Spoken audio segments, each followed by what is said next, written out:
டாக்டர்னா பெரும்பாலும் பேச மாட்டாங்க, எழுதுனாலும் அது யாருக்கும் புரியாது. அப்படி இருக்கிற டாக்டர்களை தான் நம்ம பார்த்துருக்கோம். டாக்டர்கள்லாம் பெரும்பாலும் பேசாமல் இருக்கிற டாக்டர் தான் நல்ல டாக்டர்னு நம்ம நினைப்போம். ஐயா வயிற்று வலிக்குதே, காலையிலேருந்து கிருகிருன்னு வருதியா, அவர் தான் ரொம்ப அருமையான டாக்டரு. பேசக்கூடாது, எழுதுறதும் புரியக்கூடாது. அப்படி இருந்தால் தான் அவர் சிறப்பான டாக்டர்னு நினச்சிக்கிட்டு இருப்போம். ஆனால் நம்ம டாக்டர் அருண்குமார் மீனாட்சி மருத்துவமனையிலேருந்து ஒரு புத்தக திருவிழாவில் ஒரு டாக்டர் பேசினா பெரும்பாலும் நரம்பியல் மருத்துவர்னொன்னே உடலில் மொத்தம் எத்தனை நரம்புகள் இருக்கின்றன தெரியுமா, நியூரான் என்றால் என்ன, நரம்பு செல் என்றால் என்னன்னு பாடம் நடத்துவார்னு பார்த்தா எங்களுடைய ஆசிரிய பணியை அவர் மேற்கொண்டு ஒரு அருமையான மீன் கதையை சொல்லி புத்தகத்தினுடைய மிக அருமையான பயனை ஒரு சின்ன கதையில் சொன்னார். டாக்டருக்கு என்னுடைய மனமார்ந்த வாழ்த்துக்கள். அது மாதிரி அனுபவத்திலிருந்து கற்றுக்கொண்ட கல்வி தான் மிக சிறப்பான கல்வி.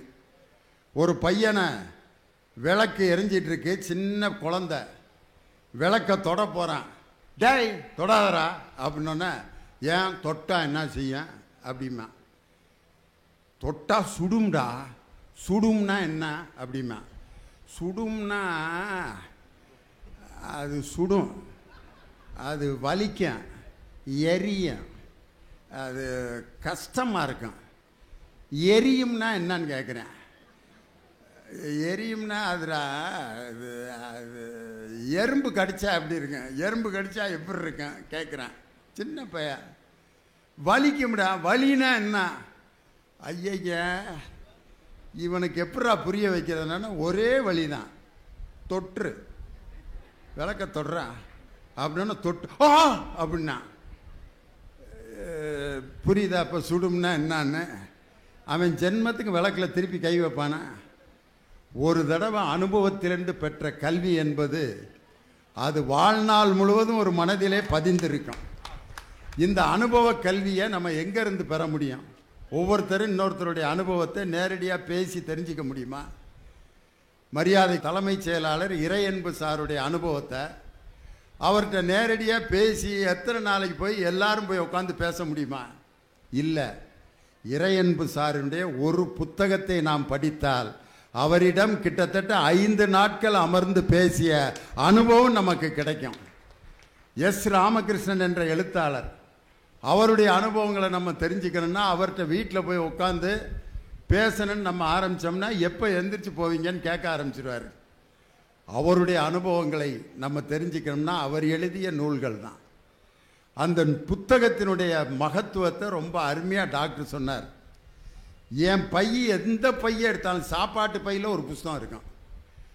நான் இப்போ ஆஃபீஸ் கொண்டு போகிற பையில் 2 புஸ்தகம் இருக்கும். அதனால் கேட்பீங்க, அப்புறம் கேட்க மாட்டீங்க. அதனால் படித்து கொண்டே இருப்பவர்களால் தான் தொடர்ந்து பேசிக்கொண்டே இருக்க முடியும். அதனால் அந்த படிப்பு என்பதை மக்களுக்கு தெரிவிக்க வேண்டும், அந்த முக்கியத்துவத்தை உணர்த்த வேண்டும் என்பதற்காக மாண்புமிகு தமிழக முதலமைச்சர் அவர்கள் ஆட்சி பொறுப்பேற்றவுடன் பள்ளி கல்வித்துறையில் போட்ட முதல் ஜிஓ மாவட்டந்தோறும் புத்தக திருவிழாக்களை சென்னையில் நடத்துவது போல் நடத்தப்பட வேண்டும் என்று சொல்லி சிறிய மாவட்டங்களில் கூட புத்தக திருவிழாவை தொடர்ந்து நடத்தி கொண்டிருக்கிறார்கள்.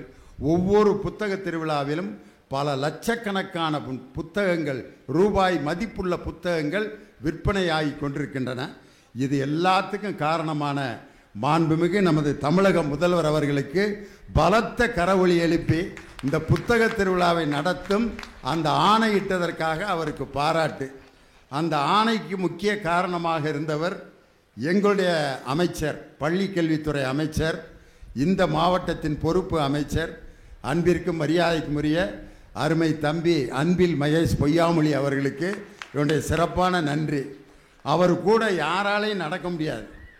நடந்து போனால் நாங்கள்லாம் மூச்சு வாங்கிட்டு கொஞ்சம் மெதுவாக நட தம்பி அப்படின்னா இங்கேருந்து ஒரு 2 நிமிஷத்தில் வெளியே குயிக்காக நடப்பார்.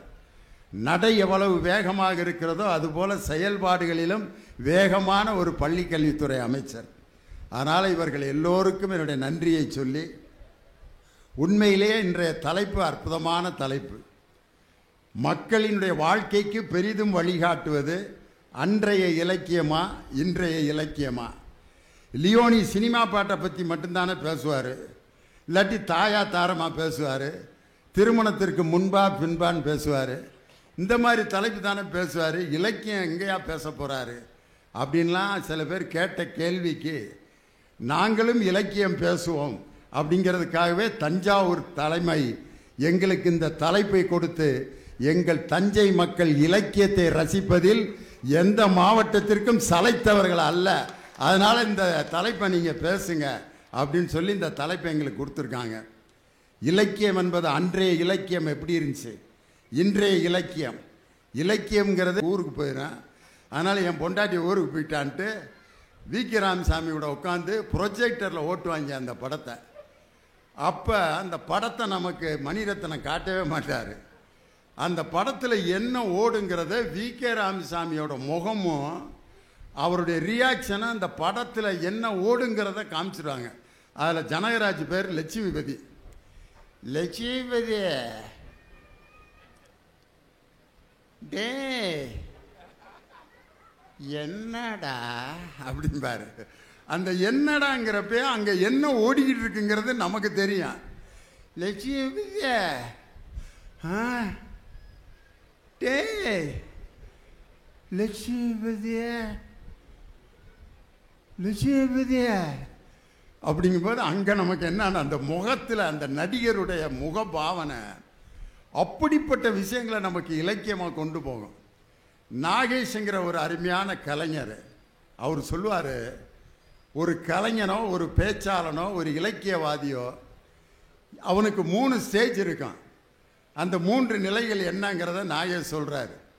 முதல் நிலை, அவன் யாருன்னே தெரியாமல் அவன் நடித்த படத்தை ரசிகர்கள் பார்க்கும்போது முதல்ல என்ன சொல்லுவாங்க தெரியுமா? யாராவன், டே யாராவன் இப்படி நடிக்கிறான். இதுதான் முதல் ஸ்டேஜ், யாருன்னே தெரியாமல்.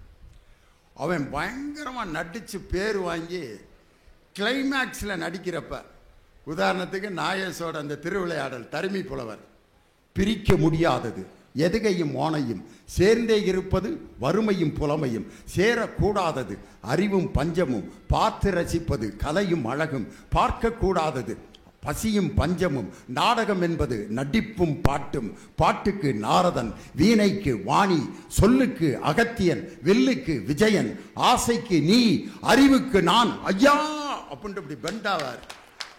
அப்ப ரசிகர்கள்லாம் யாராவன் தருமி புலவர்னு ஒருத்தர் இருந்தாருங்கிறதே நமக்கு தெரியாது, அவரை கண்ணு முன்னாடி கொண்டு வந்துட்டானே யாராவன். இது 2வது யாராவன்.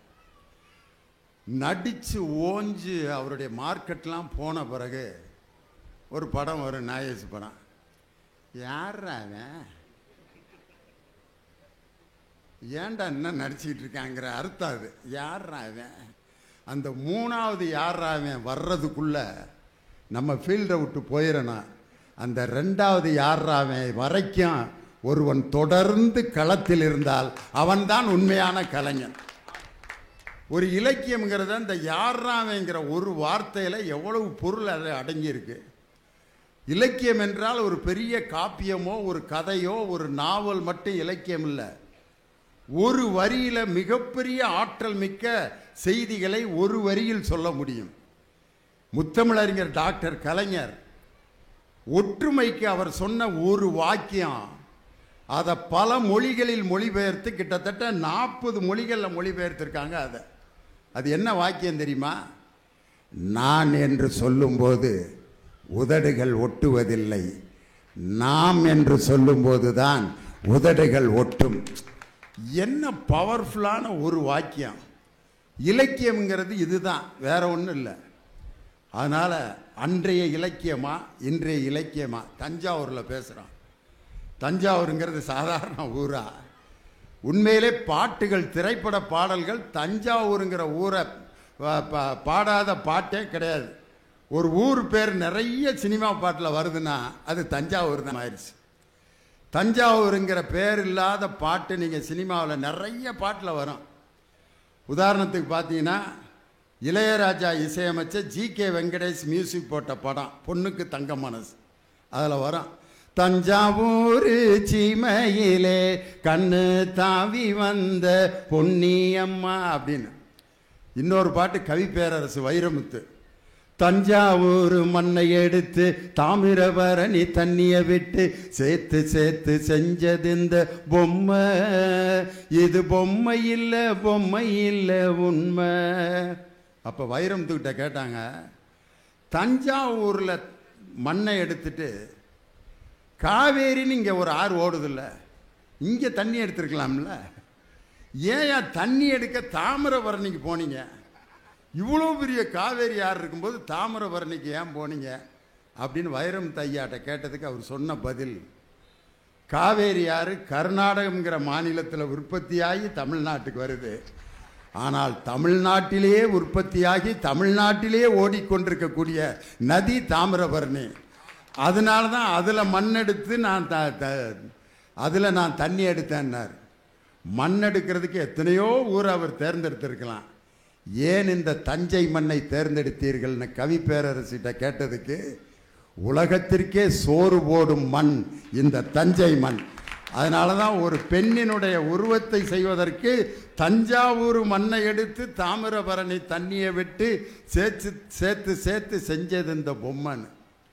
தஞ்சை ராமையாதாஸ்னு ஒரு கவிஞர், அவர் ஒரு பாட்டு எழுதி பெரிய சிக்கலில் மாட்டி பொதுமக்கள்கிட்ட மன்னிப்பு கேட்டார். அவர் எழுதினது ஒன்றும் பெரிய தப்பான விஷயம்லாம் கிடையாது, ஒரு நாட்டுப்புற பாட்டை எடுத்து அப்படியே போட்டார் தூக்கு தூக்கிங்கிற படத்தில். அதில் பாட்டு டிஎம் சௌந்தரராஜன் பின்னி எடுத்திருப்பார் சிவாஜி கணேசன். ஏறாத மலைதனிலே ஜோரான கௌதாரி ரெண்டு தாராளமா இங்கே வந்து ததுங்கினத்தும் தாளம் போடுதையா, ஏறாத மலைதனிலே ஜோரான கௌதாரி ரெண்டு தாராளமா இங்கே வந்து ததுங்கினத்தும் தாளம் போடுதையா. இதோடு நிறுத்தியிருந்தாருன்னா பரவாயில்ல. ஒரு நாட்டுப்புற பாட்டை எடுத்து ஃபிட்டிங் போட்டார். தாம் திகி திமி தந்த கோனாரே தீம் திகி திமி திந்த கோனாரே ஆனந்த கோனாரே அறிவு கெட்டு தான் போனாரே செக்க செவலன செம்மறி ஆடுகள் சிங்காரமாக நடந்து வக்கனையாக பேசிக்கொண்டு பழி வாங்கும் பூசாரியை நம்புதடா போட்டு தாம் திகி திமி தந்த கோனாரே தீம் திகி திமி திந்த கோனாரே ஆனந்த கோனாரே அறிவு கெட்டு தான் போனாரே. அந்த ஜாதி பூரா கொந்தளிச்சிட்டான். அறிவு கெட்டு போகிறதுக்கு எங்கள் கோனார் தான் கிடச்சானா? ஐயா நானா எழுதலையா, நாட்டுப்புற பாட்டு எழுதுனதுயா, அதை நான் எடுத்து போட்டேன்டா. அப்படின்னா நீ அதனே எழுதிட்டு போயிற, நீ எதுக்கு சினிமாவில் எடுத்து சிவாஜி கணேசனை விட்டு பாட விட்டீங்க? டிஎம் சௌந்தரராஜன் மன்னிப்பு கேட்டுக்கொள்கிறேன்னார். யார்? தஞ்சை ராமையாதாஸ். அன்னைக்கு கவிஞர்களுக்கும் ரசிகர்களுக்கும் இப்படி ஒரு நெருக்கம் உறவு இருந்துச்சு. தவறான ஒரு வரியை நான் எழுதினேன் என்பதற்காக மக்களிடம் மன்னிப்பு கேட்ட ஒரு கவிஞர் இந்த தஞ்சை மண்ணை சேர்ந்தவர் தஞ்சை ராமையாதாஸ். தஞ்சாவூரை சுற்றி இருக்கிற ஊர்களின் பெருமையை சொன்னால் அதுக்கு ஒரு தனி பட்டிமன்றம் போடணும். இந்த தஞ்சாவூர் பக்கத்தில் இருக்க சூரக்கோட்டையில் பிறந்த ஒரு அற்புதமான மனிதன்தான் சூரக்கோட்டை சிங்கக்குட்டி நடிகர் திலகம் சிவாஜி கணேசன். சிவபெருமான் எப்படி இருந்தார்னு யாருக்காவது தெரியுமா? திருவிளையாடல் புராணம் பெரிய புராணம் படிச்சிருக்கான். சிவபெருமானை நேரடியாக கொண்டு வந்த ஒரு நடிகன் அவர் ஒரு ஆள் தான். அங்கம் புழுதிபட அறவாளை நெய்பூசி பங்கம் படபரண்டு கால் பரப்பி சங்கதனை கீரன அறுக்கும் நக்கீரனோ எம்கவியை ஆராய்ந்த சொல்லத்தக்கவா. உண்மையிலே சிவபெருமான் இப்படி தமிழ் பேசியிருப்பாரான்ட்டு நமக்கே சந்தேகமாக இருக்கு. சிவபெருமான் மேலேயே நமக்கு ஒரு மரியாதை சிவாஜி கணேசனால தான் வந்துச்சு. கூட நடிக்கிற நக்கீரனா நடிக்கிற ஏபி நாகராஜன் சங்கரப்பதங்கள் குளம் சங்கரனார் கேது குளம் சங்கை அறிந்துண்டு வாழ்வோம் அரணே உன் போல் இறந்துண்டு வாழ்வதில்லை. நக்கீரா நன்றாக என்னை பார், நான் எழுதிய பாடல் குற்றமா? பெருசு விடவே விடாது.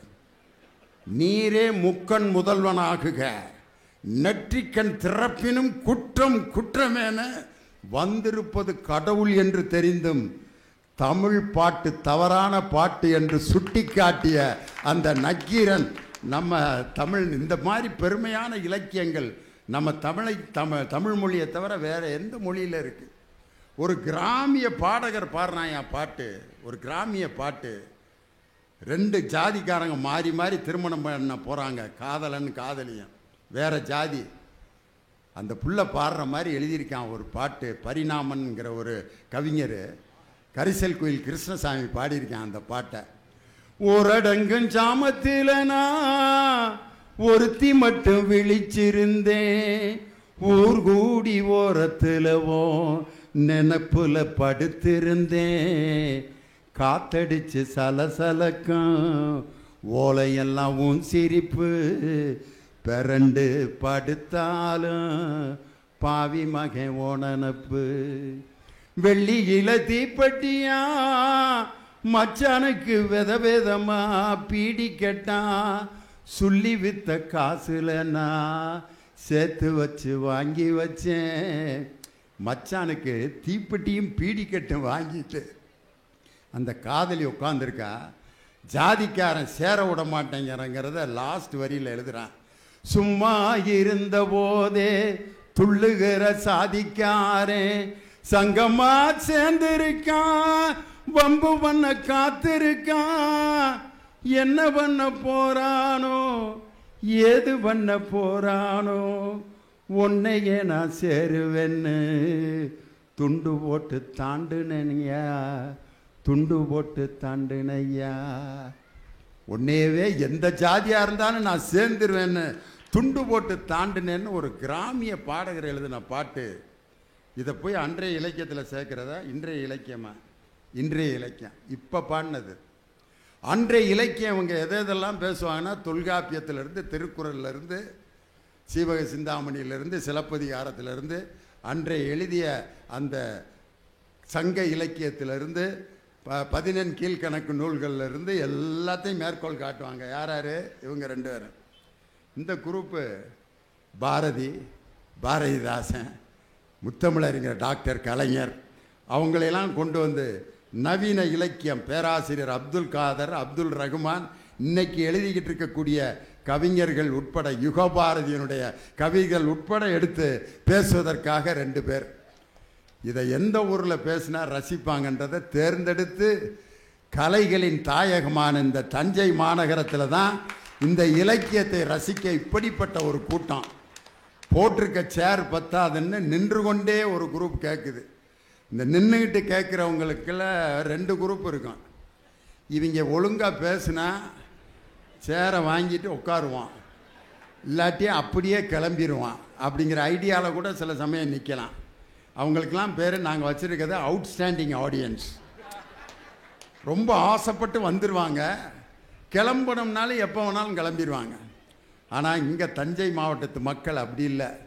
எல்லா மாவட்டத்தினுடைய பாஷையும் நான் பேசி காட்டியிருக்கேன். ஆனால் தஞ்சாவூர் பாஷையை நான் இது வரைக்கும் பேசி பார்த்தேன். ஒரே ஒரு வார்த்தை மட்டும்தான் பழகியிருக்கேன் தஞ்சாவூர் பாஷையில். ஐயர் பாஷை பேசுவேன் நல்லா.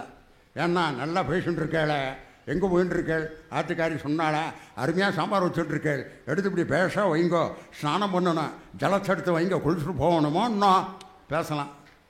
கோயம்புத்தூர் பாஷை அவங்க ஊர் பாஷை. யானுங்க நீங்கள் சொல்லி போட்டு போகணும், பார்த்து போட்டு போங்கண்ணா, யானுங்க என்ன பானி போட்டு போகிறீங்க, கல்யாணத்து பானி போட்டு போனீங்க, நீ பேசி போட்டு போகிறீங்க, என்னம்மா நீ பேசுகிறீங்க. இது கோயம்புத்தூர். திருநெல்வேலி பக்கம் ஒரு பாஷை பேசுவாங்க. ஏல என்னிலே சொல்லுத, சைக்கிள் எடுத்து சமட்டிலே ஒழுங்கா தண்ணியை கோரி வாலே குடிக்கணும். திருநெல்வேலிக்காரரை வயிறு வலிக்கிறது அப்படின்னு சொல்லுங்க. வயிறு வலிக்கிறது சொல்லியா, வயிறு வலிக்கி அப்படிம்பார். வலிக்கிறது வலிக்கி. அதே மாதிரி தஞ்சாவூர்காரங்களை அவர்கள் வருவார்கள் அப்படின்னு சொல்லுங்க. அவங்க வருவாக அப்படிமா சொல்லுவாக, பேசுவாவோ, வருவாவோ. எங்கள் மாப்பிள்ளை தம்பிக்கோட்டையில் இருக்கார் ஞானசேகர், அவர் அப்படி தான் பேசுவார். என்னவாமா வருவாவோ, சொல்லிட்டு போவாவோ, எப்போ வருவாவோ, பொண்ணு பார்க்க வருவாவோ, ஏன்டா அப்படி ஓன்னு பேசுகிறாங்கன்னு பார்த்தா இந்த வெத்தலை போட்டு துப்ப முடியாமல் இந்த இடத்துல அப்படியே தழும்பி நின்றுக்கிட்டே இருக்குமா. அதோட பேசி பேசி பழகுனதுனால தான் வருவாவா சொல்லுவாவா, ஆமாம் வாவா வருவாவா. அந்த வெத்தலை சாறு தெரிக்காமையே சிரிப்பார் பாருங்க தஞ்சாவூர்காரர். ஆனால் நாங்கள்லாம் சிரித்தோம்னா முன்னால் இருக்க மூஞ்சி செவப்பாகி போயிடும். ஆனால் இங்கே இருக்க பெருசு அந்த வெத்தலை அப்படி வச்சு பாரு, ஒரு ட்ராப்பு கூட முன்னாடி தெரிக்காது. அவ்வளவு பக்குவமான மக்கள் இந்த தஞ்சாவூர் மக்கள். அதனால் அருமையாக பேசக்கூடிய அன்றைய இலக்கியம்னு பேசுகிறதுக்கு ஒரு பேச்சாளர், மரியாதைக்குரிய முனைவர் பேராசிரியர் விஜயகுமார், சென்னை SCA கலை மற்றும் அறிவியல் கல்லூரியில் தமிழ்துறை தலைவராக பணியாற்றி கொண்டிருக்கிறார். ரொம்ப கோவப்பட்டு பேசுவார். மைக்கெல்லாம் சில சமயம் அப்படி பெண்ட் ஆயிரும். அந்த அளவுக்கு சில பேர் அப்படித்தான் பேசுவாங்க. சில பேர் மெதுவாக பேசுவாங்க, சில பேர் வேகமாக பேசுவாங்க. எங்கள் ஊரில் ஒரு தமிழ் ஐயா இருந்தார். வரவேற்புரை மட்டும் 1.25 மணி நேரம் சொல்லுவார். தூங்கிடுவோம் நாங்கள்லாம். அன்பிற்குரிய இந்த நிகழ்ச்சியில் தலைமை தாங்கி எட்ரா மாப்பிள்ளை தலானியை படுத்துடலாம், அப்புறம் ஐயா பேசி முடிச்சோன்னு கேட்டுக்கிறலான்னு. இன்று அப்படின்னாருன்னா முடிஞ்சு. இன்னும் சில பேர் வேகமாக பேசுகிற ஆள் இருக்கான். அன்பார்ந்த பெரியவர்களே, தாய்மார்களே, இந்த நிகழ்ச்சிக்கு வருக வருக என்று வர இருக்கிறேன், வருக வருக என்று வர இருக்க, வருக வர என்னடா எப்படா வரவேற்ற, யாரைத்தான்டா நீ சொன்னான்ட்டு. அப்படி ஒரு குரூப் இருக்கும். இவர் கோபமாக பேசுகிற பேச்சாளர். அன்றைய இலக்கியத்தை எப்படா பேசுவோம்னு ரொம்ப துடிப்போடு உட்காந்துருக்கார். இன்றைய இலக்கியமே என்று பேசுவதற்கு என்னுடைய அருமை தம்பி, இராணுவத்திலே கப்பற்படையிலே பணியாற்றி கொண்டிருப்பவர் தம்பி கவிஞர் இனியவன்.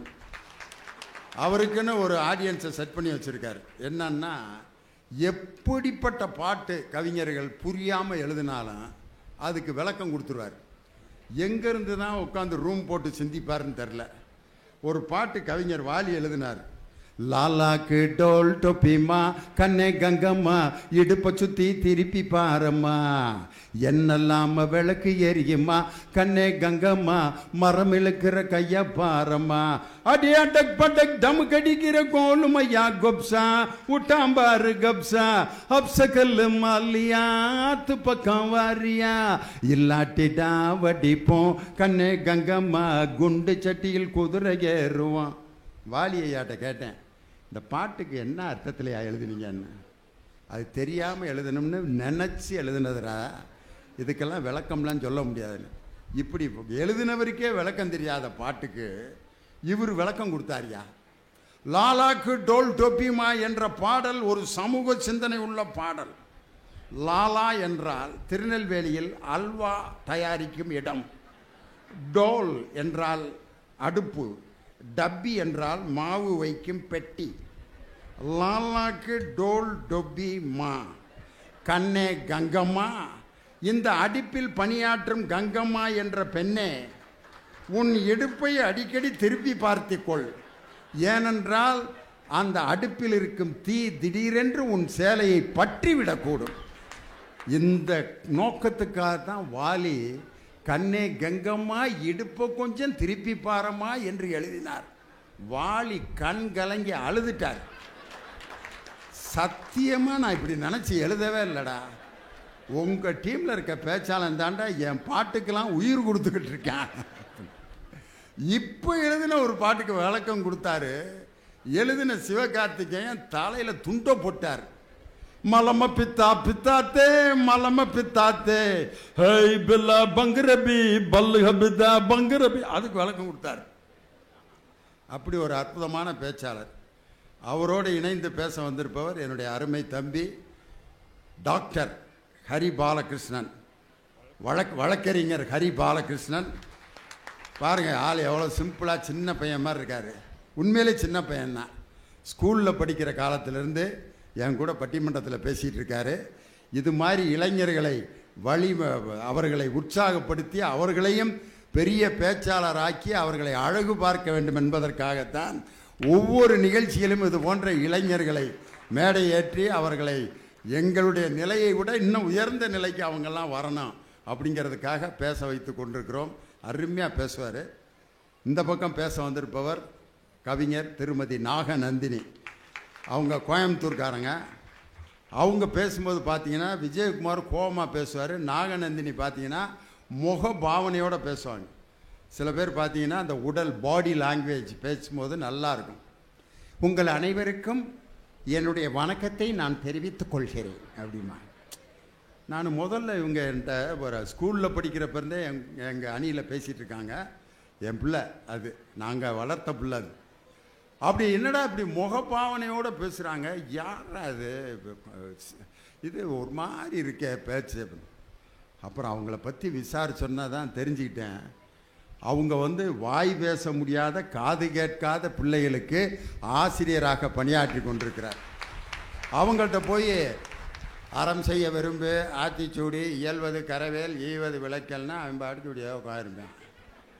அறம் செய்ய விரும்பு அப்படின்னா தான் நம்ம மிஸ்ஸு அப்படின்னா அவர்களுடைய மனதில் பதியும்படி பேசக்கூடிய அந்த பேச்சை பழகினதுனால தான் அவங்க உடல் மொழிகளோடு ரொம்ப அழகாக பேசுவாங்க. திருமதி நாகநந்தினி 4 பேர் ரொம்ப அருமையாக பேச வந்திருக்காங்க. தொடக்க உரையை ரொம்ப நேரம் இழுத்துட்டேன். முதலாவதாக வாழ்க்கைக்கு பெரிதும் வழிகாட்டுவது அன்றே இலக்கியமே என்ற அணியை துவக்கி பேராசிரியர் முனைவர் விஜயகுமார் உங்கள் பலத்த கரவொலியோடு மேடைக்கு வருகிறார். வாங்க.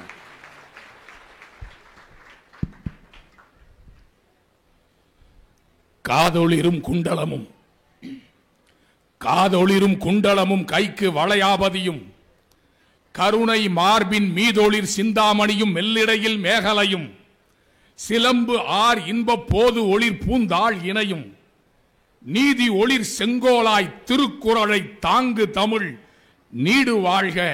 தஞ்சை தமிழ் நெஞ்சங்களுக்கு என் முதல் வணக்கம்.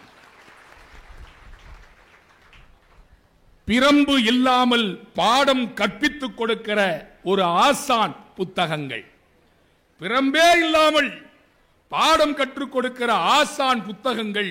அந்த புத்தக திருவிழாவினை எங்கள் மதுரை சித்திரை திருவிழாவை போல நடத்தி கொண்டிருக்கிற மாவட்ட ஆட்சித்தலைவர் பிரியங்கா பங்கஜம் அம்மா அவர்களே, நகைச்சுவை தேன் கலந்து நயாகரா கருத்துக்களை தேன் அருவி திரை எழும்பி குற்றாலம் போல கொட்டுகிற நல்ல தமிழை தேன் பாய்ச்சுவதைப் போல பலாச்சுவையோடு பாய்ச்சுகிற திண்டுக்கல் தந்த தமிழ் பாவலன், அமெரிக்கா தந்த கலைமாமணி எங்கள் ஐயா திண்டுக்கல் லியோனி அண்ணன் அவர்களே, மேடையிலே வீற்றிருக்கின்ற அறிஞர் பெருமக்களே, ஒரு மாவட்ட ஆட்சித்தலைவர் பதவியேற்றவுடன் பேசுகிறார் நம்முடைய பிரியங்கா அம்மா. அரசு அதிகாரிகள் மனுக்களை வாங்குகிற போது கவனத்தோடு வாங்குங்கள், அந்த மனுக்களில் ஏழை மக்களின் கண்ணீர் இருக்கும் என்று பேசியவர் தான் நம் தஞ்சை மாவட்ட ஆட்சித்தலைவர். 172வது ஆட்சித்தலைவராக பொறுப்பேற்றிருக்கிற அந்த அம்மையாருக்கு வாழ்த்தை சொல்லி என் தலைப்பிற்குள் பயணப்பட ஆசைப்படுகின்றேன். நீதிபதி அவர்களே, இனியவன் லிஸ்ட் போடுவாரா? இனியவன் லிஸ்ட் போடுவாரா?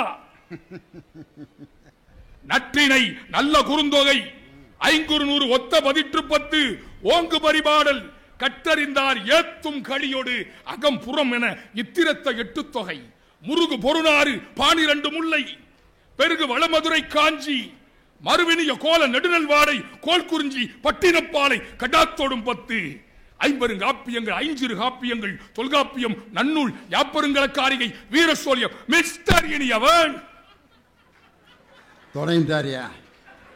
கோவம் கொப்பளிக்க ஆரம்பிச்சிருச்சு. மைசெட்டுக்காரரு அவர் பொருளை காப்பாற்றணும்னு மிரள்றாரு. அவர் இன்னும் 4 இடத்துல இதை போட்டு தான் நான் பிழைக்க போகிறேன், விஜயகுமார் போட்டு பார்த்துட போகிறாருங்க அப்படின்னு. அந்த அளவுக்குலாம் ஆகாது தம்பி, சந்தோஷமாக இருங்க. நீதிபதி அவர்களே, தஞ்சாவூர் மக்கள் தலையாட்டுவார்கள் என்பதற்காக இசைக்கு தலையாட்டுவார்கள். எங்க அண்ணன் லியோனி அவர்களுடைய இசைக்கு, இசையாத கருத்துக்கு தலையாட்டுகிற தமிழ் மண் அல்ல தஞ்சை மண். மில்லி உள்ள போனா தாண்டா கிள்ளி வெளியே வருவாண்டா இலக்கியம்பா இனியவா. மில்லி உள்ளே போடாதாண்டா கில்லி வெளியே வருவாண்டா. இதுதான் இன்றைய இலக்கியம். எங்கள் சிலப்பதிகாரம் என்ன செப்பியது? திங்களை போற்றுதும் திங்களை போற்றுதும் கொங்கு அலர்தார் சென்னி குளிர்வன் குடை போன்று இவ்வங்கன் உலகளித்தலான். ஞாயிறு போற்றுதும் ஞாயிறு போற்றுதும் காவிரி நாடன் திகிரி போல் பொற்கோட்டு மேறு வளர்ந்தெறிதலான். மாமழை போற்றுதும் மாமழை போற்றுதும் விங்கி நீர் வேலி உலகிற்கு அவன் குலத்தோடு ஓங்கி பறந்தொழுகலான். இயற்கையை நேசிக்க கற்றுக் கொடுத்தது சிலப்பதிகாரத்தின் தொடக்க வரிகள். மிஸ்டர் இனியவர் சும்மா கடந்த நிலத்தை கொத்தி சோம்பல் இல்லாம ஏறு நடத்தி கம்மாக்கரையை ஒசத்தி கட்டி கரும்பு கொள்ளையில் வாய்க்கால் வெட்டி சம்பா பயிரை பறிச்சு நட்டு தகுந்த முறையில் தண்ணீர் விட்டு நம் வயிற்று பசியை தீர்க்கிற தஞ்சை மண்ணில் பெருமையோடு பேசுகிற பஞ்சபூதத்தை நேசி என்று சொல்லிக் கொடுத்தது சிலப்பதிகாரம். சோழனை புகழ்வதைப் போல திங்களை புகழ்ந்தான். சோழனை புகழ்வதைப் போல சூரியனை புகழ்ந்தான். சோழனை புகழ்வதைப் போல மழையை புகழ்ந்தான். மழையை சேமிக்க கற்றுக் கொடுத்தது சிலப்பதிகாரம். இன்றைக்கு என்ன கற்றுக் கொடுக்கிறது உங்கள் இலக்கியம்? என்ன வேணா நடக்கட்டும், நான் உல்லாசமா இருப்பேன், உசுருக்கு வேற என்ன வேணும், உற்சாகமா இருப்பேன். என்ன அது? திரைப்பட பாடலும் ஒரு இலக்கியம் தான். அதனாலதான் அப்பப்ப அதையும் தொட்டுக்கிறாரு நீதிபதி அவர்கள். அரசியல் பிழைத்தோர்க்கு அறம் கூட்டாகும். உரைசால் பத்தினியை உயர்ந்தோர் ஏத்துவர். ஊழ்வினை உருத்து வந்து ஊட்டும் இலக்கியம். கோவலன் வர்ணிக்கிறான். மாசரு பொண்ணே செட்டியார் விட்டு ஆளு பொருளா வசிக்கிறான். பண்டம் விற்பவன் செட்டி பண்டங்களை சொல்லி வர்ணிச்சான். மாசரு பொண்ணே வலம்புரி முத்தே காசரு விரையே கரும்பே தேனே அலையிடை புறவா அணியே என்கோ மலையிடை புறவா மணியே என்கோ யாழிடை புறவா இசையே என்கோ. இது மாதிரி வர்ணனை இருக்குதா? எவண்டி உன்னை பெத்தாம் பெத்தாம் பெத்தாம் பெத்தாம் கையில கிடைச்சா செத்தான் செத்தான் செத்தான் செத்தான். வெயிலுக்கு காட்டாம உன்னை வளர்த்தாங்களா? வெள்ளாவி வச்சுதான் வெளுத்தாங்களா? அடப்பாவிகளா! என் பொம்பளை பிள்ளைய வெள்ளாவி வச்சு வெளுத்தா என்னத்துக்கு ஆகும்? அன்றைய இலக்கியம் எப்படி இருந்தது? ஐநா சபையிலே நீதிமன்றத்திலே கேட்கிறேன், மாண்புமை நீதிபதி அவர்களே, ஐநா சபையிலே திருக்குறளின் கருத்தை உள்வாங்கி இருக்கிற யாதும் ஊரே யாவரும் கேளீர் என்கிற அன்றைய இலக்கியத்தை ஐநா சபை அங்கீகரித்திருக்கிறதா? இனியவன் பேசுகிற இன்றைய இலக்கியத்தை ஐநா சபை அங்கீகரித்திருக்கிறதா? யாதும் ஊரே யாவரும் கேளீர் என்ன எழுதிட்டு இருக்க? அவர் கேட்ட கேள்விக்கு பதில் எழுதியான்னா முட்டை முட்டையா போட்டுக்கிட்டு இருக்காரு. இன்னைக்கு இலக்கியத்தில் என்ன இருக்குங்கிறது இப்போ எனக்கு தான் இப்போ தெரியுது. என்னமோ எழுதினாரு, அப்புறம் ஒரு முட்டை போட்டார், அப்புறம் இன்னொரு முட்டை பக்கத்தில் போட்டிருக்காரு. சரி, அவர் எழுதின இன்ஸை பார்க்கக்கூடாது, முதல்ல தப்பு தான். சரி, நம்ம பேச்சாளர் தானே, தம்பி தானே, என்ன எழுதுறாருன்னு பார்த்தா முட்டை முட்டையாக போட்டுக்கிட்டு இருக்காரு. பஞ்சபூதத்தை நேசிக்காதனால தான் சார். என்னை மாதிரி அந்த இலக்கியம் படிச்ச ஒருத்தர் எழுதின அன்னைக்கு கவிதை, தஞ்சை அன்று சாகுபடியானது இன்று சாகும்படியானது. சிலப்பதிகாரத்தை நாம் பின்பற்றி இருந்தால், இனிவே மாதிரி கப்சா விடுறவங்க வந்ததுனால தான் சிலப்பதிகாரத்தை மறந்தோம். ஒரு கவிஞன் அழகாய் சொன்னான், காவிரியை கடப்பதற்கு இப்போதெல்லாம் ஓடங்கள் தேவையில்லை, ஒட்டகங்களே போதும் என்று ஒரு கவிஞன் வருத்தப்பட்டான் என்று சொன்னார். சிலப்பதிகாரத்தை மறந்து போனோமே. ரஷ்யாவின் கிரெம்ளின் மாளிகையிலே 3ஆம் உலகப் போர் வந்தாலும், அணு ஆயுத யுத்தம் வந்தாலும் அழிக்க முடியாத, அழிந்து போகாத ஒரு கண்ணாடி பேழைக்குள்ளே வள்ளுவன் தன்னை உலகினுக்கே தந்து வான் புகழ் கொண்ட தமிழ்நாட்டின் பெருமையை கிரெம்ளின் மாளிகையிலே கண்ணை இமை காப்பதைப் போல திருக்குறளைத்தான் வைத்திருக்கிறார் மிஸ்டர் இனியவர். என்ன வரி!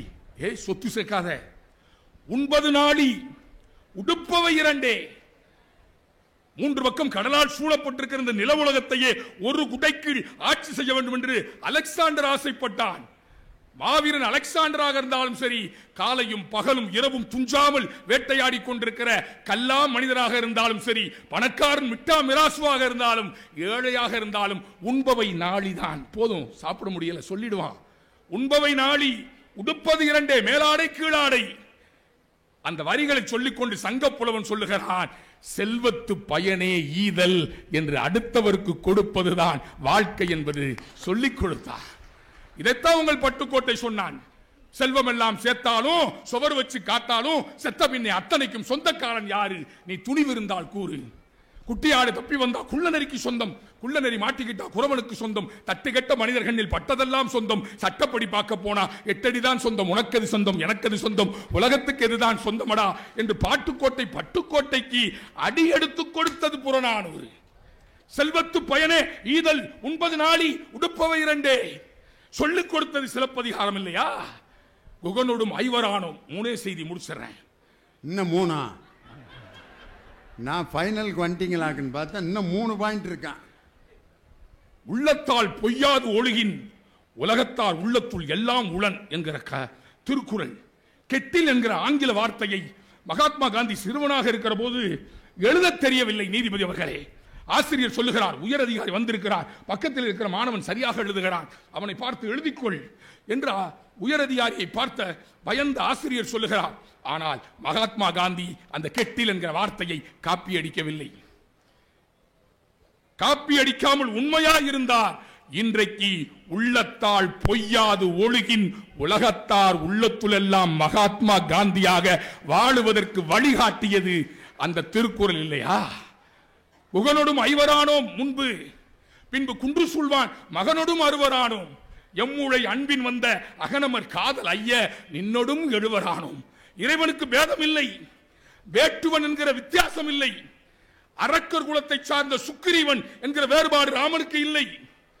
குகனோடும் ஐவரானோம், பரதன் சத்ருகன் ராமன் லட்சுமணன் என்றுதானே தெரியும். குகனோடும் ஐவரானோம், குகனையும் வேட்டுவனையும் இணைத்துக் கொண்டது இலக்கியம், அந்த காலத்து இலக்கியம்.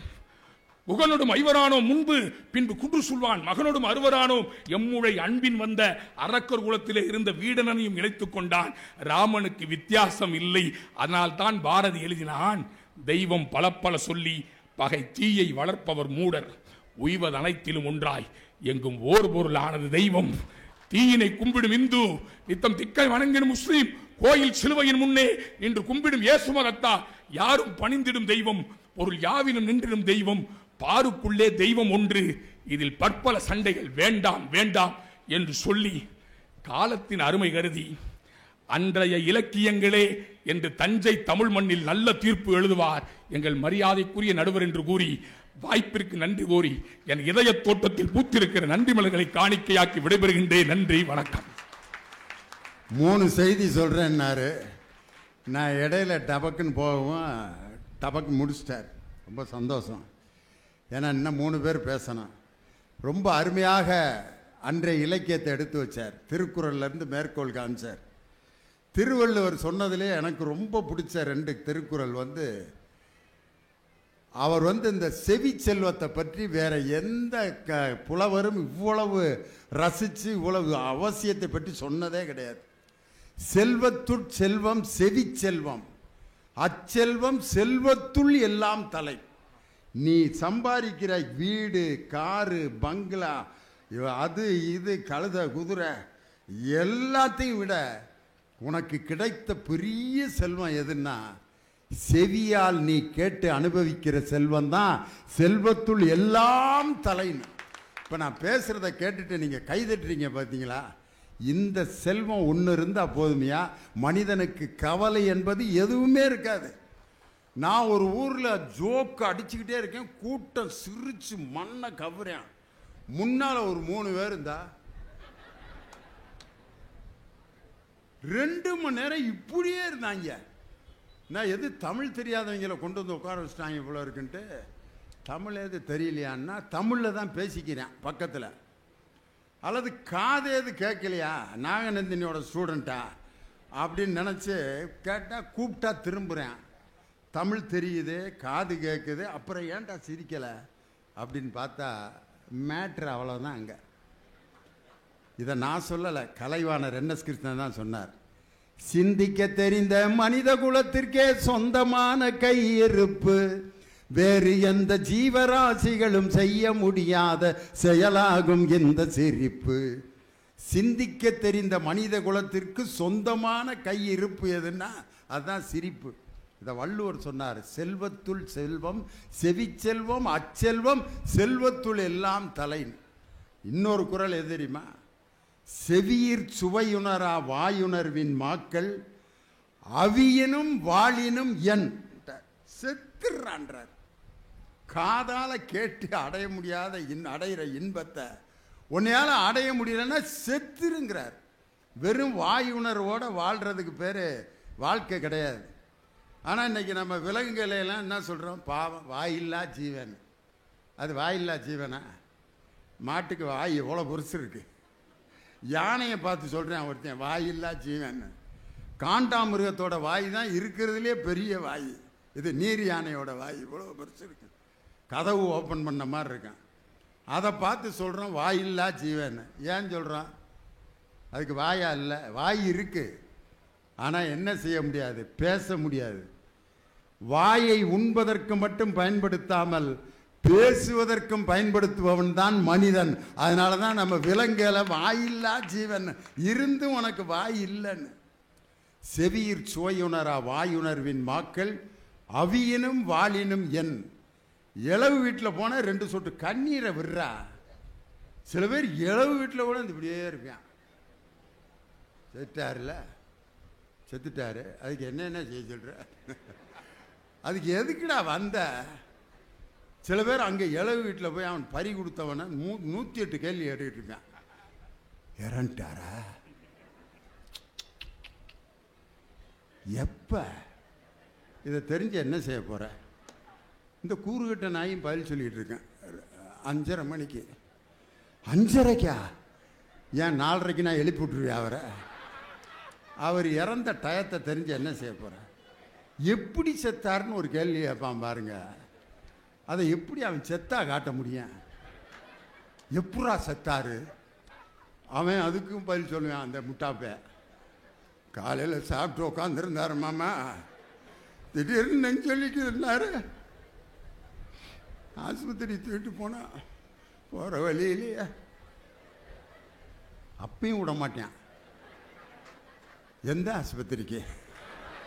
செத்துட்டான். இப்போ அவன் எந்த ஆஸ்பத்திரிக்கு போயிட்டு வந்ததை பற்றி என்ன தெரிஞ்சுப்பான்? பக்கத்தில் இந்த இங்கே நம்ம தெருவில் இருக்கார்ல 3வது வீட்டில் அந்த டாக்டர், அவர்கிட்ட ஏன்டா கூட்டி போனேன்? மீனாட்சி மிஷனில் அருள்குமார் டாக்டர் இருக்கார்ல, அவர்கிட்ட கூட்டி போயிருக்கலாம்ல. என்னடா நம்ம தான் கூட்டிகிட்டு போகாமல் கொலை பொண்ணுங்கிற மெத்தட்லாம் பேசிகிட்டு இருக்கான். அடுத்து வர்றவன் இதே கேள்வி கேட்டான், பதிலை மாற்றிட்டான். எப்படா செத்தாரு? காலில் நெஞ்சு வலிக்குதுன்னாரு. அருள்குமார் டாக்டர்கிட்ட கூட்டி போனான். போகிற வழியிலே அப்படி அவர்கிட்ட ஏன்டா அவ்வளோ தூரம் இருக்கார்ல மீனாட்சி மிஷன் ஆஸ்பத்திரியில் 3வது வீட்டில் ஒரு டாக்டர் இருக்காரு, அவர்கிட்ட ஏன் கூட்டு போ? ஐயோ, இதை சொன்னால் அதுங்கிறேன், அதை சொன்னால் இதுங்கிறேன். அடுத்து வர்றவன்ட்ட என்ன சொல்லியிருப்பான்னு நினைக்கிறீங்க? 2ஐயும் மிக்ஸ் பண்ணி சொல்லிட்டேன். நெஞ்சு வலிக்குதுன்னாரியா? 3வது வீட்டில் இருக்க டாக்டர்கிட்ட கூட்டி போனால் அவர் அருண்குமார்கிட்ட கூட்டி போய் சொல்லிட்டாரு. போகிற வழியிலே எதுக்குடா ஊராக தூக்கிட்டு அலைஞ்ச? அதான் கண்ணு மேலே ஏறிடுச்சுல்ல, வீட்டிலே வச்சுருந்தா நிம்மதியாக இறந்துருப்பார்ல. அவன் ஏதோ நம்ம தான் மர்டர் பண்ணங்கிற லெவலில் சொல்கிறானேன்ட்டு அடுத்து வந்தவன்ட்ட பதில் என்ன சொல்லியிருப்பான்னு நினைக்கிறீங்க? எப்படா செத்தாரு? நீயே எழுப்பி கேட்டுக்கடா, நான் என்ன சொன்னாலும் நம்ப மாட்டேங்கிறானுங்க. இதை நான் சொல்கிறேனே, இப்போ நீங்கள் உட்காந்து எப்படி கேட்டு ரசிக்கிறீங்க? இந்த சுவையை ஒரு மனிதன் உணரவில்லை என்றால் அவன் வாழ்வதை விட செத்து போகிறது மேல்னு ஒரு குரல்ல திருவள்ளுவரை தவிர வேற எந்த புலவனும் சொன்னதில்லை. செவியிற் சுவையுணரா வாயுணர்வின் மாக்கள் அவியினும் வாளினும் என். கேட்பார் பிணிக்கும் தகையவாய் கேளாரும் வேட்பம் ஒளிவதாம் சொல்லுன்னா. உட்காந்து கேட்குறவங்க பேச்சாளரோட ஒன்றி போயிடணுமா.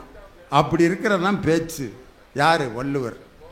இதுக்கு மேலே வேறு என்ன இலக்கியம் வேணும் வாழ்க்கைக்கு வழிகாட்ட? விஜயகுமார் பதில் சொல்லணும். வா தம்பி ஹரிபாலகிருஷ்ணன், சிரிச்சு பிரயோஜனம் இல்லை. புன்னகை மன்னன் பூவிழி கண்ணன்லாம் இங்கே ஆகிப்படாது. பதில் சொல்லணும் விஜயகுமாருக்கு. காசா படி இழந்தா கையி 2 நோகும்னு, அரிசியா படி இழந்தா ஆக்க நேரம் ஆகும்னு, நெல்லா படி இழந்தா நெடுநேரம் ஆகும்னு சோரா படியளந்த சோழ பூமியின் தலைநகரம் இந்த தஞ்சை மண்ணில் பேசுவதை மகிழ்ச்சியாக நினைக்கிறேன்.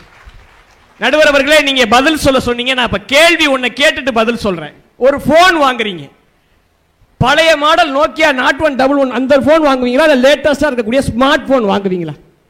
ஒரு கார் வாங்குறீங்க, பழைய அம்பாஸ்டர் கார் நல்ல கார் தான், பழைய அம்பாஸ்டர் கார் வாங்குவீங்களா, இல்ல இன்னைக்கு ரீசன்ட் ட்ரெண்ட்ல இருக்கக்கூடிய ஒரு இனோவா கார் வாங்குவீங்களா? இப்படி பல கேள்வியை அடுக்கணும்னா நீங்க என்ன சொல்லுவீங்க? பழைய போன்லாம் யாருப்பா இப்ப யூஸ் பண்றா, லேட்டஸ்டா இருக்கக்கூடிய அப்டேட் இருந்தா தான் இன்னைக்கு தோதுக்கு அமையும்னு சொல்லி புது போனை வாங்கன்னு தானே யோசிப்பீங்க. இன்னைக்கு காரா இருந்தா அதுதான் நல்லா இருக்கும்னு சொல்லி புது காரை தான் வாங்கணும்னு யோசிப்பீங்க.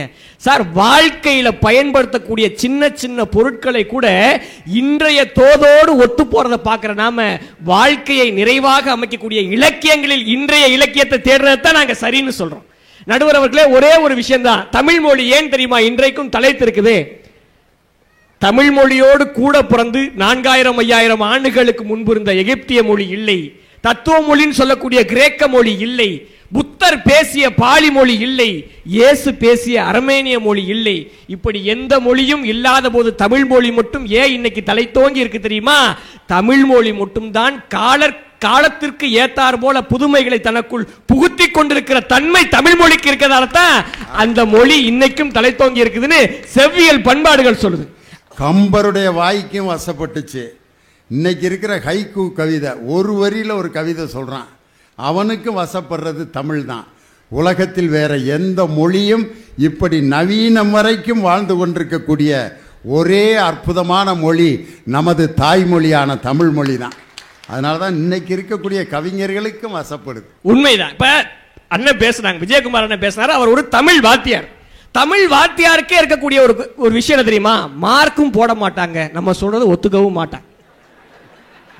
சார், நீங்க தமிழ் வாத்தியார் தானே, 12வதுல பரீட்சை எழுதுறோம், செயல் பகுதி எத்தனை மார்க் வருது? அந்த காலத்து இலக்கியம் 6 மார்க்.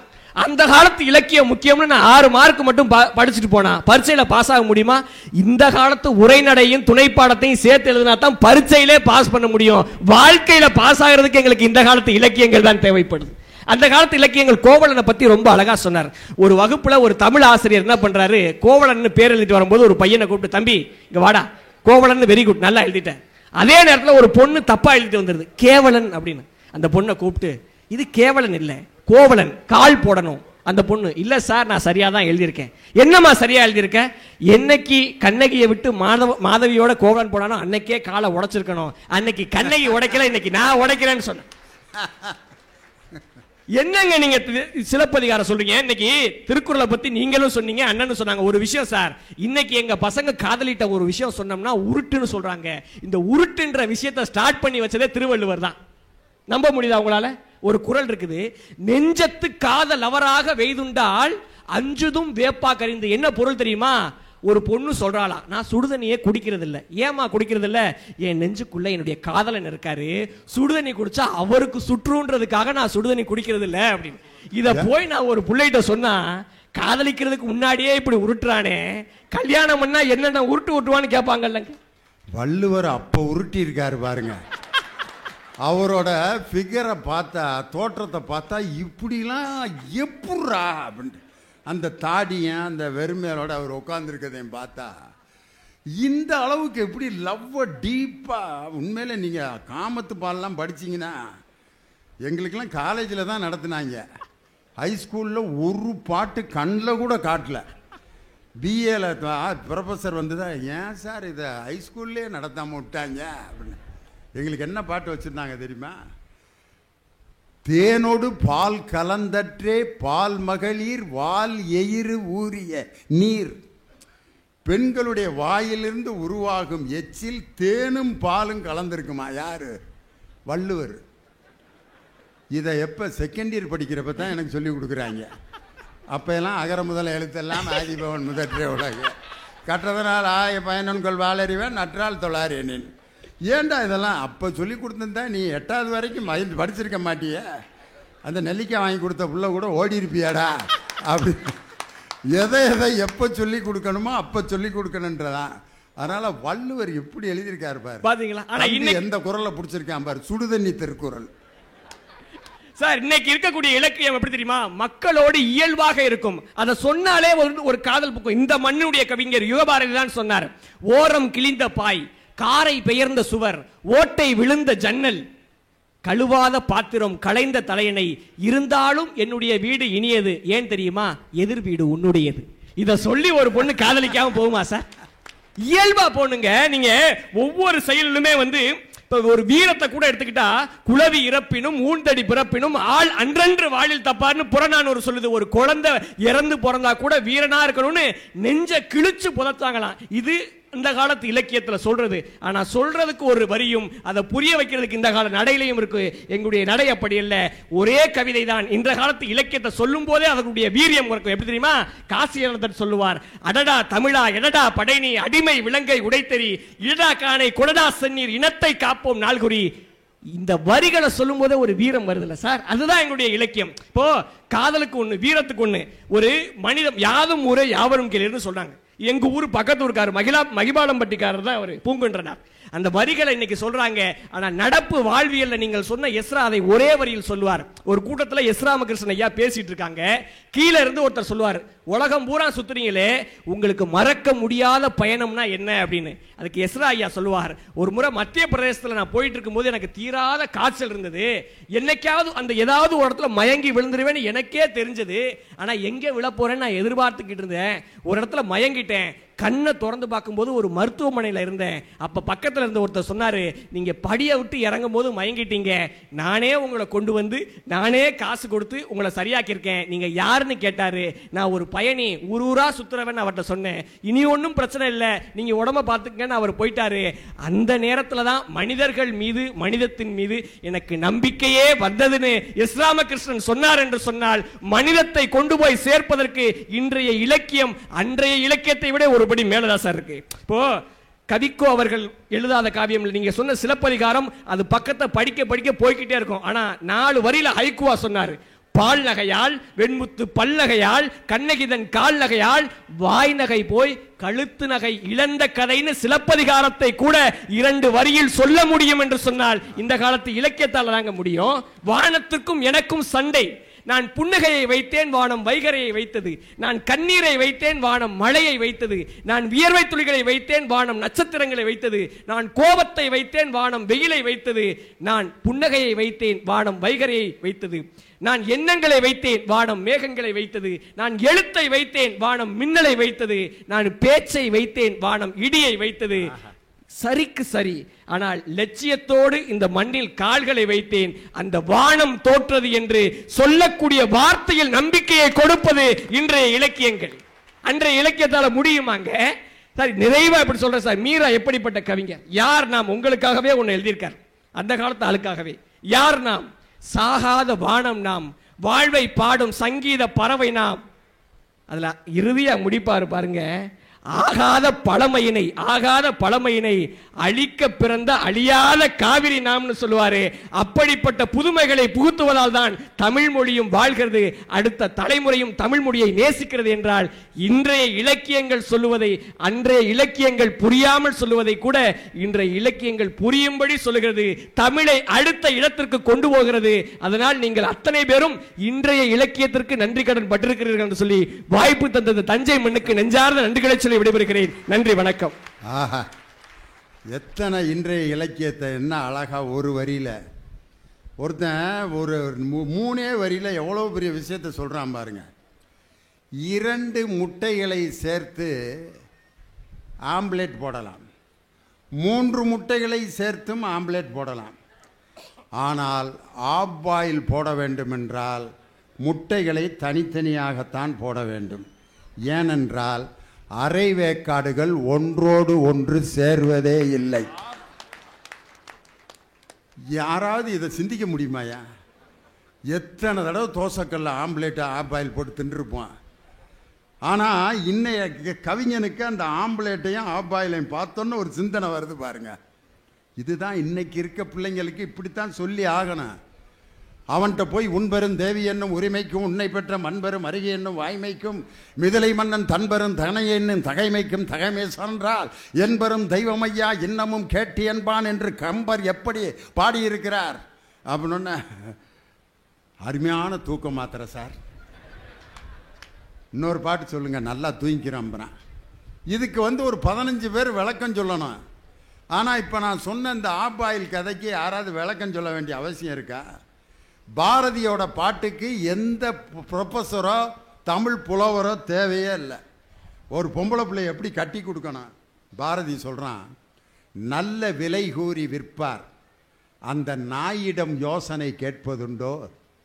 என்ன வார்த்தை பாருங்க.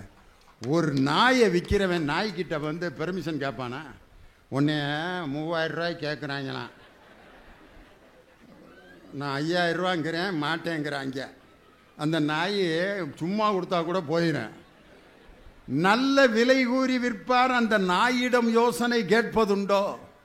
நான் சொல்லிட்டேன் அந்த மாப்பிள்ளைய, எங்கள் அக்கா மகனை கட்டுறியா இல்லையா? பொம்பளை பிள்ளைகிட்ட போய் கேட்குறேன், என் கௌரவத்தை நீ தான் தாய்க்கு காப்பாத்தன. அந்த பிள்ளை வேற யாரையோ மனசில் வச்சுருக்கான். அப்பன்ட்ட எப்படி சொல்ல? அப்பாக்காக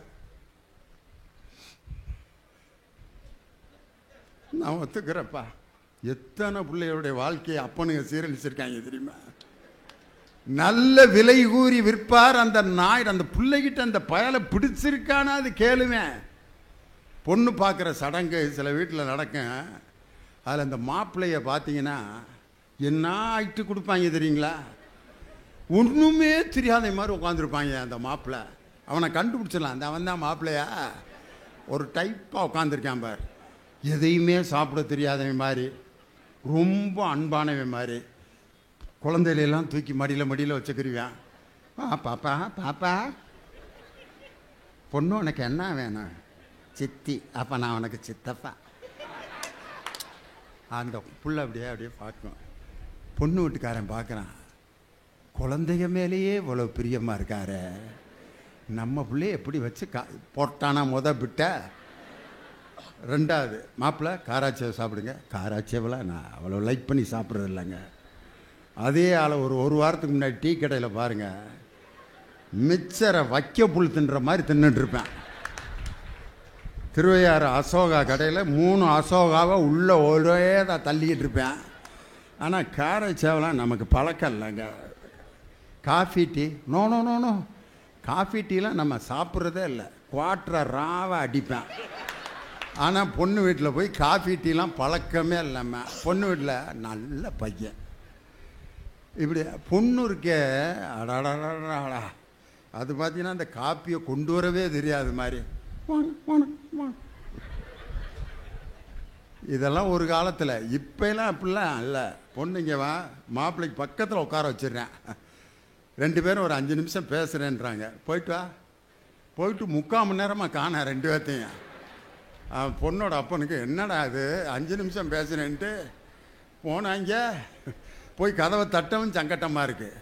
பேசிட்டு பொண்ணை எனக்கு பிடிச்சிருக்கு, மாப்பிள்ளை எனக்கு பிடிச்சிருக்கு. இன்னைக்கு அப்படி நடக்குது. ஆனால் பாரதி சொன்னான், நல்ல விலை கூறி விற்பார் அந்த நாயிடம் யோசனை கேட்பதுண்டோ. ஒரு பெண்ணுக்கு அவளுடைய சுதந்திரத்தின்படி முடிவெடுத்த அவள் வாழ்க்கையை தீர்மானி என்று முதலில் சொன்ன முதல் கவிஞன் புது கவிஞரான தேசிய கவி பாரதி தான். அவர் மாதிரி பெண்களுடைய விடுதலைக்கு வேற யாரும் பாடினதில்லை. ஒரு பெண் குழந்தையை தாளாட்டுறதுக்கு பாரதிதாசன் மூடத்தனத்தின் முடை நாற்றம் வீசுகின்ற காடு மணக்க வந்த கற்பூர பெட்டகமே என்னார். ஒரு பொம்பளை பிள்ளைய மூடத்தனத்தின் முடை நாற்றம் வீசுகின்ற காடு மணக்க வந்த கற்பூர பெட்டகமே. அருமையானது. இப்படி புது பாட்டுகளை ரசிங்க. பாவம் அன்றைய பாடல்கள். திரும்ப கம்பராமாயணத்து உங்களை அழைத்து செல்ல கவிஞர் நாகநந்தினி வருகிறார். உங்கள் பலத்த கரவொலியோடு வாங்க. வாழ்க வையகம், வாழ்க வையகம், வாழ்க வளமுடன். குரு வாழ்க, குருவே துணை. உலகம் யாவையும் தாமுள வாக்கலும் நிலை பெற்றிருத்தலும் நீக்கலும் நீக்கலா அழகு இலா விளையாட்டுடையார் அவர் தலைவர் அன்னவருக்கே சரணம் நாங்களே என்று சொல்லி தமிழ் மொழி என்று சொன்னால் உமிழ் நீரும் தித்திக்கும் அத்தகைய தமிழன்னையை வணங்கி ஆன்றோருக்கும் சான்றோருக்கும் நடுவர் பெருந்தகைக்கும் முதற்கண் முத்தாய்ப்பான வணக்கத்தை தெரிவித்துக் கொள்கிறேன். ஐயா, சாதாரண ஊர் கிடையாது. என் தம்பி வந்து பயங்கரமா பேசினாரு. தஞ்சாவூருக்குள்ள வந்தா தஞ்சை சோறுடைத்துன்னு சொன்னாங்க. எனக்கு இப்பெல்லாம் என்ன தெரியுங்களா தோணுது, அதை கொஞ்சம் மாத்தி இந்த மண்ணுல காலை வச்சாலேயா தமிழன் அப்படிங்கிறவன் யாருக்கும் தாழாமல், யாரையும் தாழ்த்தாமல், யாருக்கும் தலை வணங்காமல் எப்பேற்பட்டவர் தெரியுமா? தஞ்சை கோபுரம் எப்படி தன் நிழலை தானே தாங்கி நிற்கிறதோ அதை போல் தன்மானத்தை தாங்கி நிற்பவன் தமிழன் என்பதற்கு அடையாளமான மண்ணுங்கய்யா தஞ்சை மண்ணு. இந்த வார்த்தை போதும் தம்பி வீரத்துக்கு. அது மட்டும் இல்ல, தஞ்சாவூரோட தலையாட்டி பொம்மை வாங்கியிருக்கியா நீ? வாங்கிட்டேன். ஏதோ சின்ன பிள்ளைகளுக்கு விளையாட்டு பொம்மைன்னு நினைக்காதீங்க. அதை எத்தனை தடவை சாட்சி வச்சாலும் மீண்டும் நிமிர்ந்து நிற்கும். தமிழனை எத்தனை முறை சாய்க்க நினைத்தாலும் மீண்டும் எழுந்து நிற்பானுங்கிறதுக்கு இந்த தஞ்சாவூர் தலையாட்டி பொம்மை தான். அதில் பார்த்தீங்கன்னா பாதி ஆம்பளை பாதி பொம்பளை. உண்மையிலேயே சிவபெருமான் தன்னுடைய உடலை பாதியாக பார்வதிக்கு கொடுத்து அன்னைக்கு அவர் இருந்ததை மக்களுக்கு எளிய பொம்மையில் ஆணும் பெண்ணும் கலந்ததுதான் வாழ்க்கை என்பதை ஒரு பொம்மையில் வெளிக்காட்டுகின்ற ஒரு மண் இந்த தஞ்சாவூர் மண். எந்திரிச்சு போங்க, பேசுறதுக்கு இருக்கீங்க. அதான் திருவள்ளுவர் உருட்டினாரா இல்லையான்லாம் தெரியலீங்க. அதுக்கு ஒரு ஆராய்ச்சி ஆய்வு வச்சுப்போம். என் தம்பி வந்து உருட்டுன்னு உருட்டினாரு பாருங்க. கடைசி வரைக்கும் பாத்தீங்களா, எங்க விஜயகுமார் சார் கேட்டு கேள்விக்கு எந்த கேள்விக்கும் பதிலே சொல்லல. இதுதான் இன்றைய இலக்கியம். அப்படியே பந்தாவா பேசிட்டு என்னமோ ஜிடி நாயுடு பேர மாதிரி. உங்களுக்கு தெரியுமா நோக்கியால புதுசா டெக்னிக்கா பண்ண முடியுமா, இல்ல அம்பாசிடர் கார புதுசா கொண்டு வர முடியுமா? எங்க பழசிலிருந்து புதுசை உருவாக்க முடியும், புதுசிலிருந்து பழசுக்கு போய் காமிக்க முடியுமா உங்களால? அதுதாங்க விஷயம். கைதட்டின 4 பேருக்கு நன்றி. ஏன்னா உண்மை உங்களுக்கு புரிஞ்சிருச்சுன்னு அர்த்தம். சார், சிலப்பதிகாரத்தை பத்தி பேசுறீங்களே, என்ன வெறும் வந்து கொஸ்டின்ல நல்ல மார்க் வாங்குறது, அதாவது 6 மார்க் கேள்விக்கு மட்டும்தான் எங்களுடைய அன்றைய இலக்கியமா? சிலப்பதிகாரம் என்ன சொல்லி கொடுத்துச்சு தெரியுமா? அரசியல் பிழைத்தோருக்கு அறம் கூற்றாகும். 2வது வரி எல்லாரும் கேள்விப்பட்டிருக்கோம்ல, உரைசால் பத்தினியை உயர்ந்தோர் ஏத்துவர்னு. அதுக்கு என்ன அர்த்தம் தெரியுங்களாங்க? கண்ணகி ஒன்னும் பெரிய ஒரு மாட மாளிகையில வாழ்ந்த மன்னனுடைய பெண் கிடையாதுங்கய்யா. இல்ல தேவலோகத்திலிருந்து வந்த பெண் குடி கிடையாது, இல்ல தெய்வத்தினுடைய அவதாரம் கிடையாது. சாதாரண ஒரு மாநாயக்கனினுடைய பெண், ஒரு மகள். ஆனா அவளுடைய கற்புன்னு அவங்க சொல்லப்பட்டது ஒழுக்கத்தை மட்டும் இல்ல, அவளுடைய பொறுமை, அவளுடைய அந்த விட்டு கொடுத்து போறக்கூடிய தன்மை, எல்லாத்துக்கும் மேல என் கணவன் தவறே செஞ்சிருந்தாலும் அவனுக்கு ஒரு தவறு நடக்குதுன்னு தெரிஞ்சோன்ன மன்னன் கிட்டயே போய் நின்னு தைரியமா ஒரு சாதாரண பெண் தட்டி கேட்டு பின்பு தெய்வமாக மாறி அனைத்து மக்களுக்கும் அருள் பாலித்துக் கொண்டிருக்கிறாரே என் தாய் கண்ணகி. உண்மைக்கு சொல்ல போனா பெண்கள் அன்னைக்கெல்லாம் வெளியே வர முடியலீங்க. இன்னைக்கு பெண்கள் இந்த மாவட்டத்தினுடைய ஆட்சியராக இருக்கிறாங்கன்னு சொன்னா பெண்ணா பிறக்கிறது வரோன்னு சொல்லி கொடுத்தது எங்களுடைய அன்றைய இலக்கியங்கய்யா. இது தெரியாம எப்படி? அப்புறம் தமிழ் எப்படிப்பட்டது தெரியுமா? தமிழ் மொழி எப்படிப்பட்டது தெரியுமா? நான் சொல்லட்டுமா தமிழ் மொழி எப்படிப்பட்டதுன்னு சொல்லி? நம்ம சாதாரண மொழி கிடையாது. தமிழில் எல்லா சமயத்திற்கும் இலக்கணம் உண்டு. சமணத்தை பத்தி தெரிஞ்சுக்கணுமா, சிந்தாமணி படிங்க. பௌத்தமத்தை பத்தி தெரிஞ்சுக்கணுமா, மணிமேகலை படிங்க. சைவம் பத்தி தெரிஞ்சுக்கணுமா, நாயன்மார்கள் பாடல்கள் இருக்கு. வைணவம் பத்தி தெரிஞ்சுக்கணுமா, ஆழ்வார் பாடல்கள் இருக்கு. கிறிஸ்துவம் தெரிஞ்சுக்கணுமா, அதுலயும் கத்தோலிக்க கிறிஸ்துவம் அப்படின்னு சொன்னா தேம்பாவணி, அதுல புரோட்டஸ்டான்ட் கிறிஸ்துவம் என்று சொன்னால் ரட்சண்யாத்தீகம். இஸ்லாமியத்தை பத்தி தெரிஞ்சுக்கணும்னு சொன்னா சீரா புராணம். எதிர்நாயகனாகவே இருந்தாலும் ராவணனை நிறுத்தி ராவண காவியத்தை உருவாக்கி அனைத்து மக்களுக்குமான இலக்கியத்தை உருவாக்கி கொடுத்த ஒரே மொழி எங்களுடைய தாய்மொழி தமிழ் மொழி என்று சொன்னால் அந்த தமிழ் மொழிக்கு அச்சாரமாக விளங்கிட்டு இருந்தது அன்றைய இலக்கணம் தாங்கய்யா.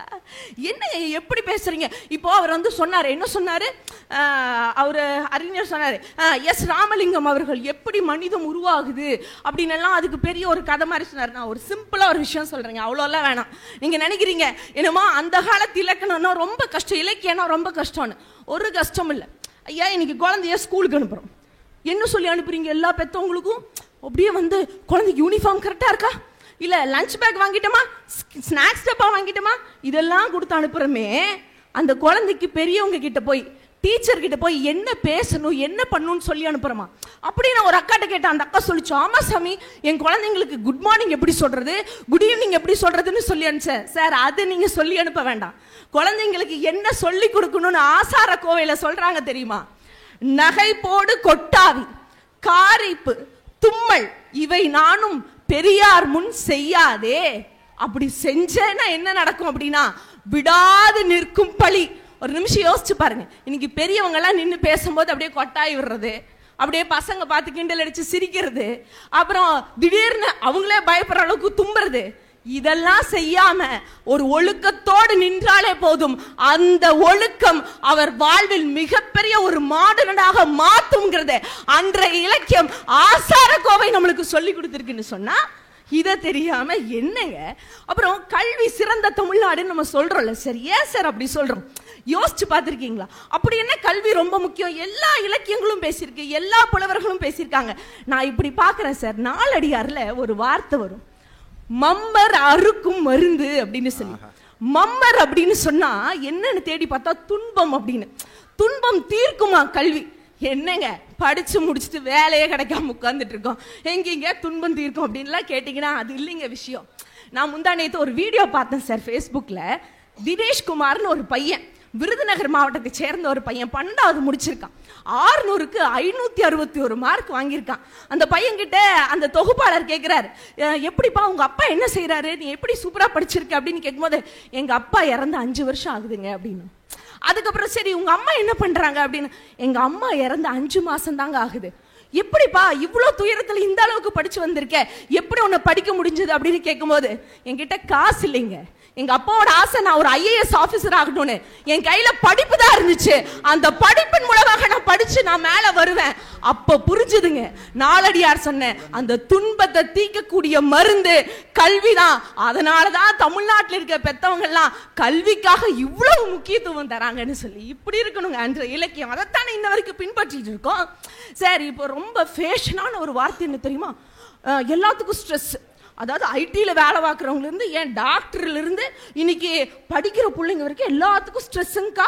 உண்மையாலுமே எங்கள் ஊர் பக்கமெல்லாம் கேட்டிங்கன்னாங்க, ஐயா 5வது படிக்கிற பிள்ளை சொல்லுது ரொம்ப ஸ்ட்ரெஸ்ஸாக இருக்குது, என்னால் முடியல, மேனேஜே பண்ண முடியல. இன்னைக்கெல்லாம் பட்டிமன்ற பேச்சாளர்களை விட ட்ரெண்ட் யாருக்கு தெரியுங்களா, இந்த மோட்டிவேஷனல் ஸ்பீக்கர்ஸ்க்கு தான் ரொம்ப வாய்ப்பு ஜாஸ்தி. அதுலேயும் பார்த்தீங்கன்னா 7 நாள் உங்கள் பிள்ளைய அனுப்புங்க, நாங்கள் ஸ்டேட் ஃபர்ஸ்ட் எடுக்க வைக்கிறோம். 5 நாள் எங்க மோட்டிவேஷன் கிளாஸ்க்கு வாங்க, நீங்க பர்சனாலிட்டியில டெவலப் ஆயிருவீங்க. சார் இதெல்லாம் தேவையே இல்லை. இது எல்லாத்துக்கும் மேல நம்மளுக்குள்ள இருக்க பிரச்சனை என்ன, கம்பேரிசனே பண்ணக்கூடாது. யாரையும் யாரு கூடயும் கம்பேரிசன் பண்ணக்கூடாதுன்னு நம்ம எல்லாம் சொல்றோம். ஆனா கம்பேர் பண்ணலாயா, தப்பில்ல, அதுலயும் மீண்டு வர முடியும்னு தாத்தா சொல்லலீங்க, நம்ம பாட்டி ஔவையார் சொன்னாங்க. 12ஆம் நூற்றாண்டுல ஔவையார் பாட்டிட்டு போய் கேட்கிறாங்க, ஐயா உங்களால கம்பன் மாதிரி எல்லாம் காவியம் எழுத முடியாது அப்படின்னு கேட்கும்போது அந்த அம்மா ஒன்றும் வருத்தப்படலை, உடனே கோவப்படல. அவங்க சொல்றாங்க ரொம்ப அழகா, வான் குருவி கூடு வல்லறக்கும் தொல்கரையான் தேன் சிலம்பு யாவருக்கும் செய்தறிதால் யாம் பெரிதும் வல்லாமே என வார்த்தை சொல் வேண்டாம் கான், எல்லோருக்கும் ஒவ்வொன்றும் எளிது. புரிஞ்சுதுங்களா? சும்மா இந்த பாட்டு இல்ல, உன்னால் முடியும் உன்னால் முடியும் தோழா, நீ முன்னே முன்னே முன்னே முன்னே வாடா அப்படி சொல்ற பாட்டு இல்ல. நம்ம என்ன தெரியுமா சொன்னாங்க, நீ எதை பத்தியும் கவலைப்படாத, ஒருத்தர் உன்னோட கம்பேர் பண்ணிட்டாங்கன்னா அவங்கள விட ஜெயிக்கணும்னு கூட நினைக்காத. ஒரு சிலந்தி கூடு கட்டுதுல, தன்னுடைய எச்சையில தான் அது கூடு கட்டுது. ஆனா அது கூடு கட்டுற அந்த சிலந்தி வலையில சிலந்தியை தவிர வேற எந்த ஒரு பூச்சி அங்க போய் தங்க முடியாது, எல்லாமே மாட்டிக்கும்.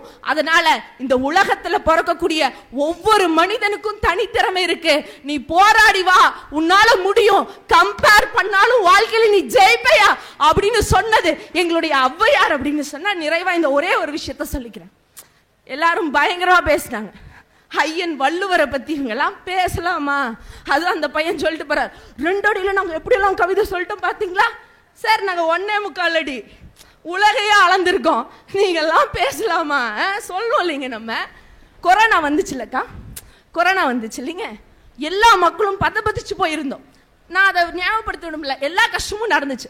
அல்ல காசு இல்லாம இந்த தொழிலாளர்கள் வந்தாங்க இல்லைங்களா வெளி மாநிலத்திலிருந்து, ரயில்வே ட்ராக் வழியாவே நடந்து போனாங்க. அதெல்லாம் பார்க்கும்போது மனசு வலிச்சிச்சு.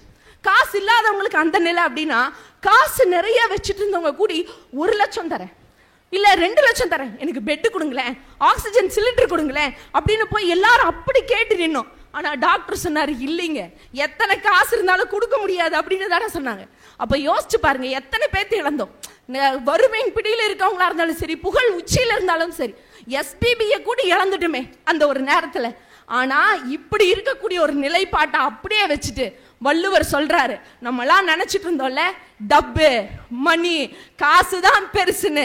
அந்த கொரோனா நம்மளுக்கு சொல்லி கொடுத்துச்சு, காசு பெருசு இல்ல, அதை விட மனுஷன் தன்னுடைய உடல்நிலை தான் பெருசுன்னு. அதை வள்ளுவர் அன்னைக்கே சொல்லியிருக்காரு. எப்படின்னா, ஒரு நாடு எப்படி இருக்கணும் தெரியுங்களா? ஒரு நாடு காசு வச்சிட்டு இருந்தா அந்த நாடு நல்ல நாடு இல்ல. இது வீட்டுக்கும் பொருதும். வீடு மட்டும் காசு நிறைஞ்சிருந்தா அது நல்ல வீடா இல்ல. பிணியின்மை, செல்வம், விளைவு, இன்பம், ஏமம் அணி என்ப நாட்டிற்கு இவ்வைந்தும் அப்படின்னு சொன்னாங்க. ஃபர்ஸ்ட் எடுத்தனே ஐயன் வள்ளுவர் வச்சது பிணியின்மை, நோய் இல்லாம இருக்கணும். அடுத்ததுதான் செல்வம், அடுத்தது ஒரு நாட்டுல விளைச்சல் நல்லா இருக்கணும், அதுக்கப்புறம் தான் மகிழ்ச்சி, ஏமம்ங்கிற அந்த காவல் இருக்கணும். இந்த 5 இருந்தாதான் ஒரு நாடு நல்லா செழித்து வளரும் என்று சொன்னால், இன்னைக்கு WHO சொல்லியிருக்காங்க. ஐயா என்ன சொல்லியிருக்காங்கன்னா, வெல்த் எல்லாம் அந்த பக்கம் யா, ஹெல்த்த முதல்ல பாருங்க, அதுதான் உங்களுடைய வாழ்க்கையை மாத்தும்னு சொல்லியிருக்காங்கன்னா, இன்னைக்கு நான் சொல்றேன், ஒரு மனிதனுடைய மாண்பையும் அவங்களுடைய பண்பையும் அவங்களுடைய விடாமுயற்சியும் அன்று தொட்டு இன்று வரை நம்ம கூட வழித்துணையா கொண்டு வந்துட்டே இருக்கிறதே இந்த இலக்கியங்கள் தான். அதனாலதான் முத்தமிழறிஞர் டாக்டர் கலைஞர் ஐயா அவர்கள் எத்தனையோ தமிழ் இலக்கியங்களை சொற்கோட்டம் மட்டும்தான் அமைச்சார். அதனாலதான் எங்க ஐயா வள்ளுவருக்கு கன்னியாகுமரியில் கற்கோட்டம் அமைச்சார்னு சொன்னா, சுனாமி கூட கால தழுவிட்டு தான் போச்சுன்னு சொன்னா, இதுதான் அதற்கு ஆதாரம். அன்றைய இலக்கியங்கள் தான் இன்று வரை மனிதர்களை தொன்று தொட்டு நல்ல வழியில் வழிகாட்டியாக அமைகிறது என்பதை ஆணித்தரமாக கூறி வாய்ப்பளித்த அனைத்து நல்ல நெஞ்சங்களுக்கும் நன்றி பாராட்டி இடம் அமர்கிறேன். வாழ்க வளமுடன். நான் சொன்னது சரியா போச்சா? வாய்ப்பளித்த அனைத்து நெஞ்சங்களுக்கும் நன்றி கூறி நான் விடைபெறுகிறேன். என்ன அப்படி ஒரு ஆக்ஷனோட, என்ன அன்றைய இலக்கியம் எப்படிப்பட்டதுன்ட்டு திருக்குறளை தான் அவங்க ரொம்ப மையமாக வச்சு பேசினாங்க. திருக்குறள் ஏன் எல்லா நாட்டுக்காரங்களையும் ஏற்றுக்கிட்டாங்க? இன்னைக்கு அன்றைய இலக்கியமான திருக்குறள் தான் உலகத்திலேயே பைபிளுக்கு அடுத்தபடியாக அதிக மொழியில் மொழிபெயர்க்கப்பட்ட நூல் நமது தமிழ் நூலான திருக்குறள். ஏன்? அவர் என்ன மதம், என்னத்தை படிக்க சொல்கிறாரு, என்ன சொல்கிறாரு, யாரோட ஆதரவாளர் கண்டே பிடிக்க முடியாது. திருவள்ளுவரை ஒரு திருக்குறள் சொல்கிறார், இதனை இதனால் இவன் முடிக்கும் என்றாய்ந்து அதனை அவன்கண் விடல். எதனைன்னு இதுவரையும் சொல்லியிருக்கார? இதனை இதனால் இவன் முடிக்கும், அது எவன் அவனும் சொல்ல, இவன் முடிக்கும் என்றாய்ந்து அதனை, அது எதனைன்னு சொல்ல, அவன்கண் விடல். உலகத்தில் இருக்க அவ்வளவு பேருக்கு இந்த திருக்குறள் பொருந்தும். இப்படி தான் ஒரு குடும்ப கட்டுரை டாக்டர், கோச்சிக்கிறாதீங்க, ஒரு ஃபேமிலி பிளானிங் ஆஃபீஸர், அவர் டாக்டரு, அவரை ஒரு ஃபேமிலி பிளானிங் கூட்டத்துக்கு கூட்டு வந்திருக்காரு கலெக்டரு. கூட்டு கலெக்டரு பேசியா குடும்ப கட்டுப்பாடை பற்றி, ஐயா நான் ஒன்றும் தயார் பண்ணலையா அப்படின்னாரு. தயார் பண்ணல, அப்போ தான் நீ நல்லா பேசுவ. ஐயோ, ஃபேமிலி பிளானிங் ஆஃபீஸர் ஒரு வரலாற்று சிறப்புமிக்க பேச்சு பேசினார். அதை நான் பேசி காட்டுறேன். நீங்கள்லாம் இந்த இதாக இருக்கும்போது கொஞ்சம் இதாக இருப்பீங்க. நான் இதை பற்றி நான் என்னத்தை இது பண்ண போகிறேன்? நான் இது பண்ணுறதுனால நீங்கள் இது பண்ணாமல் இருக்கவா போகிறீங்க? அது இது எது சொன்னாலும் நீங்கள் இது பண்ணித்தான் ஆவீங்க. நான் இதை பற்றி ஒன்றும் பெருசாக இது பண்ண விரும்பல. நீங்கள் அந்த இதாக இருப்பீங்கள்ல, அப்போ இந்த அதை கொஞ்சம் இது பண்ணிட்டீங்கன்னா நான் இதை பற்றி எதுக்கு இது பண்ணி, அதனால் நான் இதை பற்றி ஒன்றும் இது பண்ண விரும்பலன்னொன்னே கலெக்டருக்கு இவன் எதை பற்றிரா சொல்லிட்டு இருக்கேன், அவர் அருமையான மேட்டரை தான் சொல்லிகிட்டு இருக்காரு. நீங்கள் அது இல்லாமல் இருக்க முடியாது, அந்த இதாக இருக்கிறப்ப அந்த இதை கொஞ்சம் பயன்படுத்திக்கிங்க அப்படிங்கிறாரு. அந்த இதுங்கிறது எதுன்னு நான் ஜனங்கள், ஆனால் உங்களுக்கு எல்லாத்துக்கும் இதுன்னா என்னன்னு தெரிஞ்சு போச்சு. இப்போ நான் இதை பற்றி ரொம்ப இது பண்ணிக்கிட்டு இருந்தேன்னா நீங்கள் என்ன நினைப்பீங்கன்னா, இவன் இதில் ரொம்ப இதாக இருப்பான் போல இருக்க, ஏன் இதை பற்றி ரொம்ப இது பண்ணிக்கிட்டு இருக்கான் அப்படின்னு நீங்கள் நினைப்பீங்க. வள்ளுவர் எவ்வளோ கெட்டிக்காரர் பாருங்க. இதனை இதனால் இவன் முடிக்கும் என்றாய்ந்து அதனை அவன் கண் விடல். அன்னைக்கே ஃபேமிலி பிளானிங் ஆஃபீஸர் பேசின பேச்ச வள்ளுவர் பேசியிருக்காருன்னா அவரை போய் ஒரு மதத்தோட அடையாளமாக வைக்கலாமா ஐயா? அவரை போய் ஒரு ஜாதியோட அடையாளமாக வைக்கலாமா? அவருக்கு போய் காவியில் அங்கி போடலாமா? அவர் கழுத்தில் சிலுவையை போடலாமா? அவர் தலையில் குள்ளா வைக்கலாமா? என் தானை தலைவன் டாக்டர் கலைஞர் என்ற முதலமைச்சர் தான் வெள்ளை ஆடை அணிந்து உலகத்திற்கே நீ அமைதியை கொடுத்தவன் சொல்லி அந்த திருவள்ளுவருடைய அரசு படத்தில் வெள்ளை உடை தரித்த. அதனால தான் எல்லா உலகத்தில் இருக்க அனைவருக்கும் பொதுவானவர். கற்க கசடர கற்பவை கற்றபின் நிற்க அதற்கு தக. எதை படிக்கணும்னு சொன்னாரா? பிசிக்ஸ் படின்னு சொன்னாரா? இல்லை கெமிஸ்ட்ரி படின்னு சொன்னாரா? தமிழ் படின்னு சொன்னாரா? அல்லது எக்கனாமிக்ஸ் படி? கற்க படி, நீ எதை வேணாலும் படி, கசடு அற, குற்றம் இல்லாமல் படி. படிச்சிட்டியா? அதன்படி வாழ்க்கை நடத்து.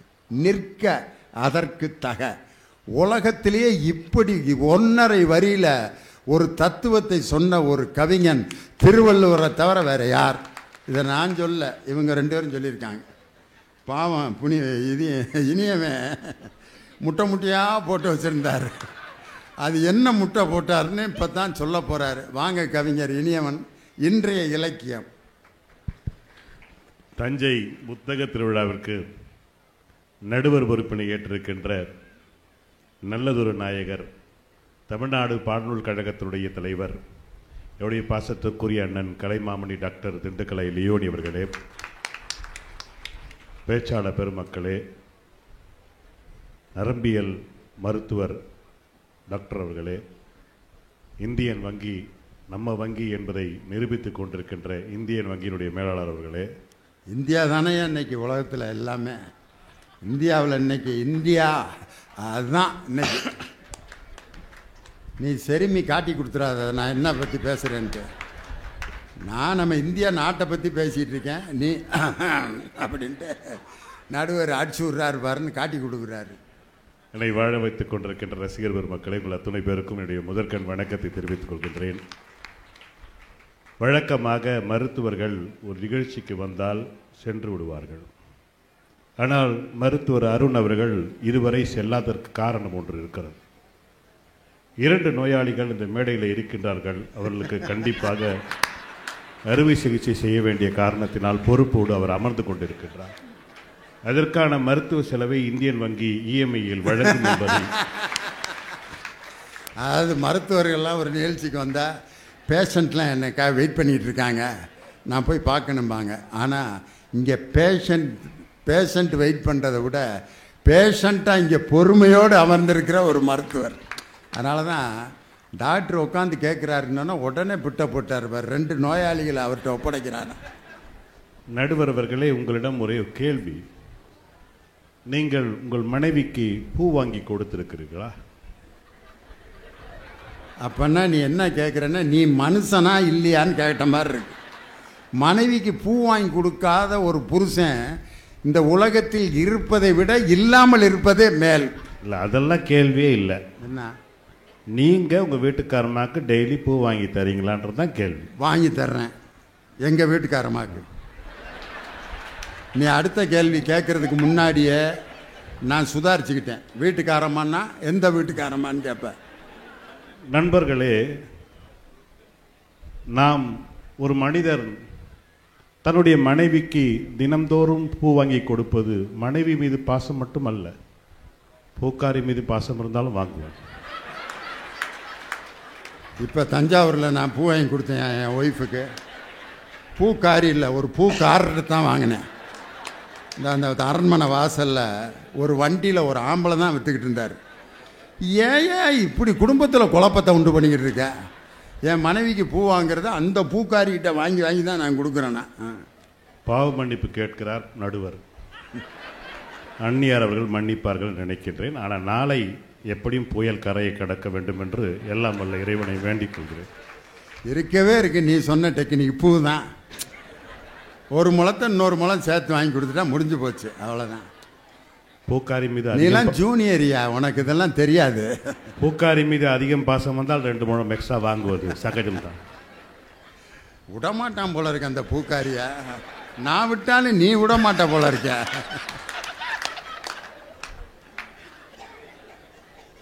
நண்பர்களே, முதலாவதாக பேசிய பேராசிரியர் விஜயகுமார் தன்னுடைய எம்ஏ படிப்பில் தமிழிலே முதுகலை படிக்கின்ற பொழுது தமிழ் இலக்கியங்களை வகைப்படுத்துதல் என்ற ஒரு கேள்வி இருக்கிறது. முருகு புறநானூறு, பாணிரெண்டு முல்லை, பெருமதுரை காஞ்சி என்றெல்லாம் அடுக்குவார்கள். அந்த கேள்விக்கான பதிலை படிக்கின்ற பொழுது மறந்துவிட்ட காரணத்தினால் இந்த மேடையிலே வந்து ஒப்பித்துட்டு போயிருக்கார். அவருடைய கல்வி ஆற்றலை பற்றி நீங்கள் சாதாரணமாக நினைக்கக்கூடாது. இவரிடம் படித்த மாணவர்கள் தான் இந்த உலகத்துடைய 2 செஸ் சாம்பியனாக இருக்கின்ற பிரக்யானந்தா வைஷாலியுடைய ஆசிரியர். அவசரப்பட்டு கைத்தட்டக்கூடாது தஞ்சை மண்.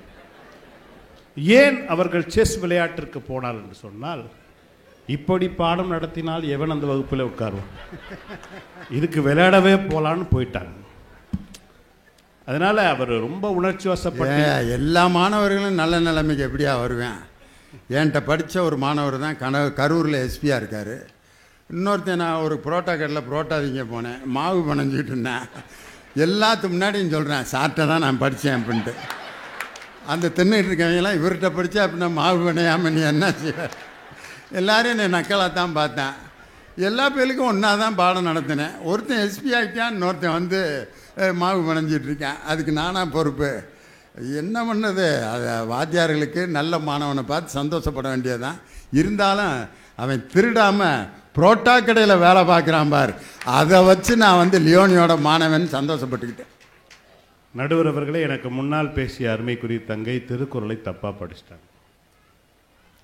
நோய் இருக்கக்கூடாதுன்னு வள்ளுவர் சொன்னாராம். அது எப்போ எழுதினார்னா, அவருக்கும் அவங்க பொண்டாட்டிக்கும் சண்டை வந்த போது எழுதின குறள். நீங்கள் திருக்குறளை ஆராய்ச்சி பண்ணவன் என்ற முறையிலே நான் சொல்லுகின்றேன். ஆனால் வள்ளுவர் வீட்டுக்கு பக்கத்து வீட்டில் குடியிருந்தவர் மாதிரியே பேசுவாரியா. ஆனால் இந்த உருட்டுருக்கு பாருங்க, கம்பி கட்டுற கதையெல்லாம் இனியான தவிர வேற யாராலையும் சொல்ல முடியும். பக்கத்து 17A 17B குடியிருந்த மாதிரி சொல்கிறாரு பாருங்க. இந்த குறளை வள்ளுவர் எப்போ எழுதினார்னா, வாசி கூட ஃபைட்டிங்கில் இருக்கப்போ எழுதினார். அவர் என்ன சொன்னார்? நோய் இருக்கக்கூடாது. ஒரு குறள் சொல்லுகிறார், இரு நோக்கு இவளது கண் உள்ளது, ஒரு நோக்கு நோய் அப்படின்னா. அவருடைய ஒரு பார்வை நோயாக இருக்கின்ற பொழுது, பார்வையே நோயாக இருந்தால் பெண் நோயுற்றிருக்கிறாள் என்று தான் அர்த்தம். அப்பொழுது வீட்டில் யார் இருக்கக்கூடாது என்று வள்ளுவன் சொல்லுகிறார்? பொண்டாட்டி இருக்கக்கூடாதுன்னு சொல்லுகிறார். புரிகிறதா? ஒரு திருக்குறளுக்கு இப்படியா உரை எழுதுறது? உண்மையிலே நீ நல்ல இந்த திருக்குறளுக்கு உண்மையிலே உரை, நல்ல உரை படிக்கணும்னா தலைவர் கலைஞர் எழுதின திருக்குறள் உரையை படி. அதை விட என்ன நீ நல்லா படிக்கணும்னா வாவு சிதம்பரனார் எழுதின தமிழ் திருக்குறளுடைய உரையை படிங்க. உண்மையிலேயே திருக்குறள் உரைக்கு மிகச்சிறந்த உரை எழுதிய ஒரு மிகப்பெரிய இலக்கிய மேதை கப்பலோட்டிய தமிழன் வாவு சிதம்பரம் பிள்ளை. அவர் எழுதின அந்த திருக்குறள் உரையை எங்கள் பாடநூல் கழகம் வெளியிட்டிருக்கு, எங்கள் ஸ்டாலில் விற்கிது. தயவுசெய்து அதை வஉசி நூல் திரட்டுன்னு ஒரு புத்தகமும் வஉசி திருக்குறள் உரையும் அங்கே இருக்குது. தயவுசெய்து வஉசியை நம்ம உயிரோடு இருக்கும்போது தான் நேசிக்கலை, அவர் புத்தகமாக இருக்கும்பொழுதாவது அவருடைய திருக்குறள் உரையை வாங்கி படிங்கன்னு அன்போடு கேட்டுக்கிறேன். நடுவர் அவர்களே, அக்கால இலக்கியமா இக்கால இலக்கியமான்ற கேள்விக்கு நான் யதார்த்தமாக ஒரு விஷயத்தை கேட்கின்றேன். நடுவர் அவர்கள் இப்பொழுது தீர்ப்பு சொல்ல போகிறார். நடுவர் அவர்களே, மனசிலே கையிலே வைத்துக் கொள்ளுங்கள் தயவு செய்து. ஒரு நிமிஷம் எனக்காக நடுவர் அவர்களே உங்க மனசுல கையை வச்சுங்க. இப்போ நீங்க உண்மையை பேச போறீங்க. மனசுல கையை வச்சுட்டு சொல்லுங்க, உங்களுக்கு உங்கள் மனைவியிடம் அதிக நேரம் பேச பிடிக்குமா, அல்லது அவங்களுடைய தங்கை 5 வயது தங்கை குறைவாக இருக்கின்ற அவங்க மச்சின்சியோடு பேசுறது பிடிக்குமா? இதெல்லாம் மேடையில் கேட்குற கேள்வியா?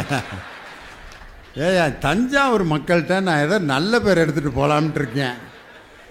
மனைவி கூட பேசுகிறது பிடிக்குமா, குழந்தையா கூட பேசுகிறது பிடிக்குமா? நேரத்தை பொறுத்து அது மாறுமையா? உண்மையிலே திடீர்னு எங்கள் வீட்டில் இல்லை, என் குழந்தையா என் வீட்டுக்காரம்மாவோட தங்கச்சி, மாமா இன்னைக்கு சாம்பார் வச்சு தரட்டான்னு கேட்டால் வாயை வச்சு கொடுன்னு தான் சொல்லுவேன்.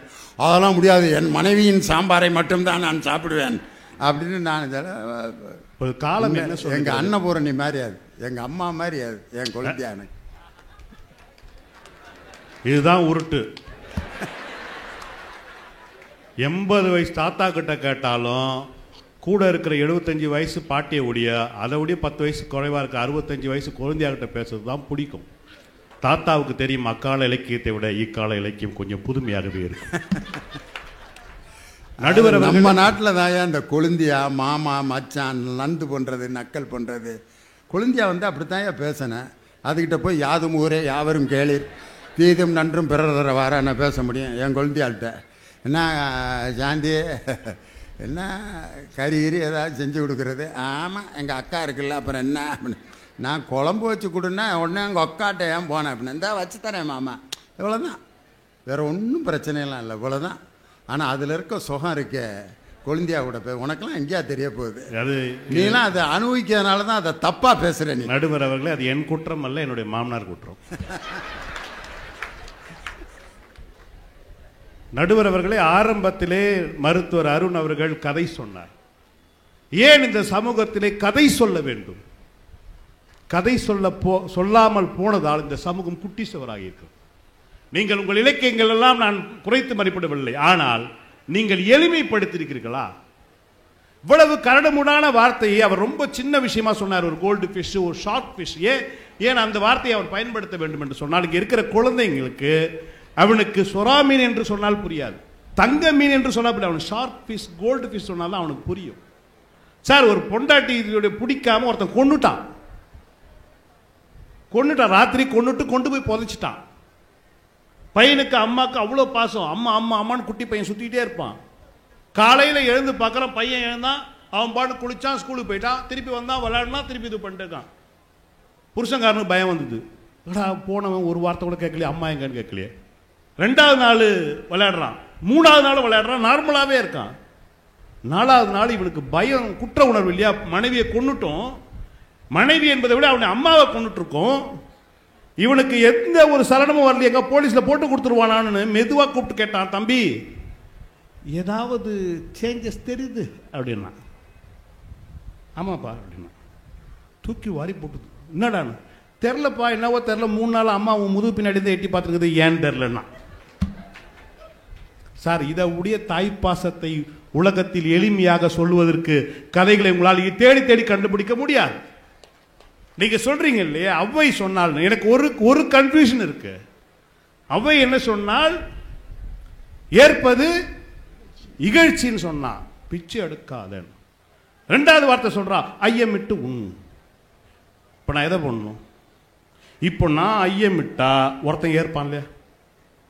இப்படி மாற்றி மாற்றி பேசக்கூடாது, தெளிவா ஒரே வார்த்தையா பேசணும்.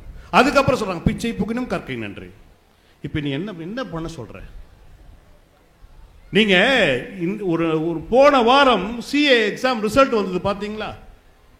ஒரு காட்சி, பூனேல ஒரு அம்மா ரோட்ல பிளாட்ஃபார்ம்ல காய்கறி கடை வச்சிட்டு இருக்கா.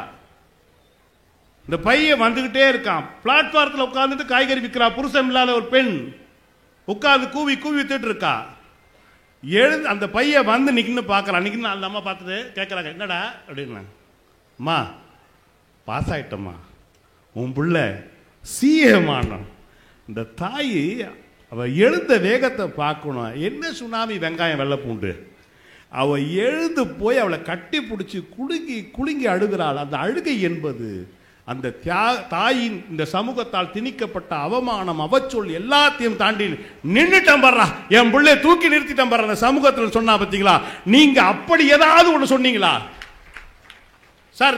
இந்த மன்றத்திலே ஒரு வழக்கை நான் திரும்பவும் கொண்டு வரேன். கண்ணகி புருஷன் சிலம்பு திருடிட்டான்னு கொண்டு போறாங்க வழக்கு காதை, அப்படிதானே? கரெக்ட் இதுதானே? கேஸ்ல எப்படி வந்து மாற்றாரு பாருங்க. நம்ம கேள்வி என்னன்னா, அவன் வந்து தப்பா தீர்ப்பு சொன்ன பாண்டியன் நெடுஞ்செழியன் செத்து போறான். இந்த மனைவிக்கு ஒரு டயலாக் எழுதியிருந்தீங்களே, இது என்னால் ஏற்கவே முடியாதது. என்ன தெரியுமா? அவ பாண்டியனுடைய மனைவி சொல்றா, அப்பன் செத்து போயிருந்தா கூட இவர் தான் எங்க அப்பா மாதிரி இருக்கிறாருன்னு அப்பாவை ஏத்துக்கலாம், அம்மா செத்து போயிருந்தா அம்மா மாதிரி இருக்காங்கன்னு அம்மாவை காட்டிக்கு ஏத்துக்கலாம், புள்ள செத்தா புள்ள மாதிரி, புருஷன் செத்து போயிட்டாங்கன்னா நான் எப்படி வாடுறதுன்னு செத்து போறாள். அப்ப நீ சொல்ல வரக்கின்ற கருத்து என்ன? கணவன் இறந்து போய்விட்டால் மனைவி இந்த சமூகத்தில் வாழக்கூடாது என்று சொல்லுகின்ற பொழுது, பூனேவில் புருஷனை இழந்த ஒரு பெண் தன்னுடைய மகனுக்காக வாழ்கின்ற அந்த பெண் இக்கால பெண், அவள் பெரியவளா? உங்களுடைய சிலப்பதிகாரத்திலே புருஷன் செத்து போன பிறகு உடனே செத்து போன அந்த பெண் இந்த சமூகத்துக்கு தேவையா? சரி, ரெண்டாவது கேஸ், கோவலன் செத்து போயிட்டான். கண்ணகி என்ன ஆனா? கதெல்லாம் கூட கூடாது, அவ சாமி ஆயிட்டா தூக்கிட்டு போட்டா, இதெல்லாம் நம்புற மாதிரி இல்லை. எனக்கு என்னவோ டவுட் என்னன்னா, புருஷன் செத்த உடனே ஊர்காரெல்லாம் சேர்ந்து எரியிற நெருப்பை இவங்களே தூக்கி போட்டிருப்பானுங்க. எனவே தமிழ்நாட்டு நீதிமன்றம் இந்த வழக்கை திரும்பவும் எடுத்து விசாரிக்க வேண்டும். அதிலே முதல் குற்றவாளியாக இதை ஆதரித்து பேசிய பேராசிரியர் விஜயகுமாரை முதல் குற்றவாளியாக சேர்க்க வேண்டும், இரண்டாவது குற்றவாளியாக நாகநந்தினியை சேர்க்க வேண்டும். அதன் பரிந்துரையை மாண்புமிகு நடுவர் அவர்கள் செய்ய வேண்டும் என்று இந்த சபையின் சார்பாக கேட்டுக்கொள்கிறேன். திரும்ப இன்னொரு பாண்டியன் நெடுஞ்செழியனை போட்டு தள்ளணுங்கிறாரு. ஏற்கனவே ஒருத்தர் தீர்ப்பு சொல்லி இறந்துட்டாரு. திரும்ப இந்த வழக்கை மீண்டும் எடுத்து விசாரிக்கணுமா? சார், இவர் சொல்றாரு இல்லையா, நாங்கள் பெண்ணை மாஸ்டர் பொண்ணே, விளம்புரி முத்தே, காசரு விரையே, கரும்பே தேனே. ஆனால் நீங்கள் என்ன கேட்குறீங்க? எவண்டி உன்னை பெத்தான் பெத்தான், கையில் கிடைச்சா செத்தான் செத்தான். நான் கேட்கின்றேன், இந்த ஒற்றை வரிக்கு இணையான ஒரு வரியை உங்களால் எந்த இலக்கியத்தில் காட்ட முடியுமா? இல்லை, நான் சேலஞ்சே பண்ணுறேன். எவண்டி ஒன்றை பெத்தான் பெத்தான் பெத்தான் பெத்தான், கையில் கிடைச்சா செத்தான் செத்தான் செத்தான். அருமையான வரியாது. ஆமாங்க சார். இது இந்த ஒற்றை வார்த்தை மாதிரி ஒரு கற்புணரி வார்த்தை பார்க்க முடியுமா? லைலா மஜ்னுவுடைய வாழ்க்கையிலே எல்லோரும் மஜ்னுவை பார்த்துவிட்டு கேட்டார்கள், ஏண்டா லைலா இவ்வளவு கேவலமா இருக்கல, இவளையாடா லைலா லைலா என்று அழைத்து கொண்டால். மஜ்னு சொன்ன வார்த்தை, நீங்கள் மஜ்னுவை காதலிக்க வேண்டும் என்றால் உங்களுக்கு நீங்கள் லைலாவை காதலிக்க வேண்டும் என்றால் உங்களுக்கு மஜ்னுவின் கண்கள் தேவை என்று சொன்னார். சார், என் பொண்டாட்டி எனக்கு மட்டும்தானே அழகா இருக்கணும். எவண்டி உன்னை பெத்தான் பெத்தான், இவ்வளோ அழகா இருக்கிய. உலகத்திலே படைக்கின்ற கடவுள் பிரம்மன் என்கின்ற பொழுது அவனை மிஞ்சி உன் தகப்பன் இவ்வளவு அழகாக உன்னை படைத்து விட்டானே. ஒருவேளை இந்த போட்டியினாலே பிரம்மனால் உன் தகப்பன் கொலை செய்யப்படுவான் என்ற மாமனார் மேல இருக்கின்ற அக்கறையின் காரணமாக எழுதுகின்ற இந்த கரிசனை பாடலை ஆரம்பிச்சார்ல வேலைய. இந்த ஒரு பாட்டை தான் விட்டு வச்சிருந்தாரு, இப்போ அதுக்கும் விளக்கம் சொல்லிட்டாரு. நீங்க இலக்கியங்கள் நம்பிக்கையை ஊட்ட வேண்டும். இவ்வளவு புத்தகம் இருக்குல்ல, ஐயா சொன்னார்களே, நான் சாதாரண ஸ்கூல்லேருந்து படித்து வந்தேன், அரசு பள்ளிக்கூடத்தில் படித்து வந்தேன், மருத்துவராக இருக்கேன், பெருமையாக இருக்கேங்க. ஆனால் அவருடைய பதட்டத்தை பார்க்க வேண்டும். இதுவரைக்கும் எனக்கு வேர்க்கலை, நான் பேச்சாளர். அவருக்கு ஆப்ரேஷன் தேட்டரில் கூட வேர்க்காது, ஆனால் இந்த மேடையில் அவருக்கு வேர்க்க ஆரம்பிச்சது. ஏனென்று சொன்னால் அவர் வந்த நிலை இருக்கு தெரியுமா, கீழேருந்து டவுன் டு எர்த்னு சொல்லுவாங்களே, அவர் பட்ட கஷ்டத்தெல்லாம் பிள்ளைங்கிட்ட எப்படியா சொல்லி, நம்மள மாதிரி நிறைய டாக்டர் இந்த தஞ்சாவூரில் மாற்றிடணுன்ற ஒரு வெறி இருக்கு தெரியுமா அவருக்கு. அதில் ஒரு படத்தில் சொன்னாங்க, டேய் தம்பி, நம்மகிட்ட நிலம் இருந்தால் காடு இருந்தால் பிடிங்குவாங்கடா, காசு இருந்தால் எடுத்துகிட்டு ஓடிடுவாங்கடா, சிதம்பரம் படிடா, படுறா டேய் நல்லா படுறான்னு சொல்லிட்டு அந்த தகப்பன் சொல்லிக்கிற வார்த்தை இன்னொரு வார்த்தை சொல்லுவான், படிப்பது பெருதல்ல, அதிகாரத்திற்கு நம்மை இது மாதிரி ஆக்கணவன சத்தியமா ஒன்றும் செய்யாத, அவன் செஞ்ச மாதிரி நீ செய்யாத என்று உன் நன்னெறியை சொன்னான் தெரியுமா. நீங்க என்ன சொன்னீங்க? நின்று கெடுக நின் ஆயுள். பாண்டியம்மனை செத்து போனான். ஆனால் தனு சொல்றான், நாம பண்ணுத அவன் நமக்கு பண்ணுத நீ பண்ணாத. சார், நான் ஒன்று கேட்குறேன், சூரரை போட்டு ஒரு படம் இல்லையா, இந்த படத்தில் இறக்க விட மாட்டேன்ட்டான் சென்னை ஏர்போர்ட்டில். ஒரு டைலாக் வரும் சார், ஏய் வானம் என்னடா உங்க அப்போட்டு சொத்தா, இறக்குடா அப்படின்னு. வானம் என்பது எல்லோருக்கும் பொதுதானே. அது என்ன இந்த ஜாதிக்காரனுக்கு, இந்த மதம்காரனுக்கு, இந்த இனம்காரனுக்கான வானமா? எல்லா வானமும் ஒரு கதை ஒன்று சொன்னாங்க. ஒருத்தன் போய் நின்று பார்த்தான் சார், வானம் வந்து எந்த தூணுமே இல்லை. இந்த பிள்ளை இருக்குல்ல, இங்கெல்லாம் நீங்கள் வச்சுருக்காங்களா, தூண்லாம் இருக்குல்ல, இந்த கூடாரம் நிற்பது இந்த தூண்களால். வானம் தூண் இல்லை, வானத்துக்கு தூண் இல்லைன்னு அவனுக்கு பயம் வந்துடுச்சு. ஒருவேளை தலையில் ஊந்துச்சுன்னா செத்து போடுவோம்ல. ஓடுறான் ஓடுறான் ஓடுறான், ஊரை விட்டு ஓடுறான், எங்கே பார்த்தாலும் பில்லரே இல்லை. காட்டுக்கு ஓடுறான், காட்டுலையும் பில்லர் இல்லை. பயம் வந்துடுச்சு. ஒரு முடிவெட்ட போகிறான். சாமி, இந்த வானம் தலையில் ஊந்தா செத்து போடுவோம்ல, தயவு செஞ்சு சொல்லு. அப்படியா, அது ஒரு ஐடியா இருக்குது. நாளை காலையில் எழுந்து நீ பாட்டு ஊருக்குள்ளே போ, தஞ்சாவூருக்குள்ளே என்ன ஒன்றும் பேசக்கூடாது, நீ பாட்டு ஊருக்கு போ, வானத்துக்கு பில்லர் தெரியும் அப்படின்னு. அவன் நேராக போனால் காலையில் 8 மணிக்கு நடந்தான், 9 மணி நடந்தான், 10, 11 வெயில் அடிக்குமாச்சு. அது பசிக்க ஆரம்பிச்சிச்சு. சோர்ந்து ஒரு வீட்டில் தஞ்சாவூரில் ஒரு திண்ணையில் ஊந்துட்டான் சார். யாருன்னே தெரியாது. ஒரு அம்மா வந்து தண்ணி தெளிச்சு, ஏசாமி பசியாக இருக்கியா வாயா சொல்லிட்டு சோறு போட்டாங்க. சோறு போட்ட உடனே அவன் எழுந்து அவங்க அம்மா வீட்டுக்கு போயிட்டான் சாப்பிட்டுட்டு. இந்த சாமியாருக்கு கடுப்பாயிடுச்சு. ஆன்சரே தெரியலையே, சொல்லவே இல்லையேன்னு சொல்லிட்டு தேடிட்டு வந்து அவனை பிடிச்சிட்டாங்க. டேய், வானத்துக்கு பில்லர் கேட்டியாடா? அதெல்லாம் இருக்கு சாமி அப்படின்னு. ஏண்டான்னு கேட்டோடனே, இந்த வானம் எதற்கா எப்படி நிற்குதுன்னு சொன்னா, நான் யார் என்று தெரியாத போது என் பசியை அறிந்து ஒருத்தி சோறு போட்டா தெரியுமா, இந்த தர்மம் இருக்கின்ற வரை இந்த வானம் பில்லர் இல்லாம நிற்கும் அப்படின்னா. அதனாலதான் நம்ம வீட்டில் தளம் போடும்போது கொத்தனாருக்கு சோறு போடுவானுங்க. புரியுதுங்களா? தளம் நிற்பது சங்கர் சிமெண்டால் அல்ல, பிர்லா சிமெண்டால் அல்ல, கொத்தனாருக்கும் சித்தாளுக்கும் போடுகின்ற தர்மத்தால் தான் மேல இருக்கின்ற தளம் நிற்கிறது என்று சாதாரண ஒரு கிழவி சொல்லுகின்றால் உங்கள் இலக்கியம் எங்கே சொன்னது? நான் ஒன்றை சொல்லி நினைவு செய்கின்றேன் நண்பர்களே. கமலஹாசன் ஒரு கவிதை எழுதுகிறார். எவ்வளவு இன்னைக்கு எல்லார் வீட்லயும் ஒரு பிரச்சனை இருக்கு இல்லையா? 5 வயசு வரைக்கும் தான் அண்ணன் தம்பி,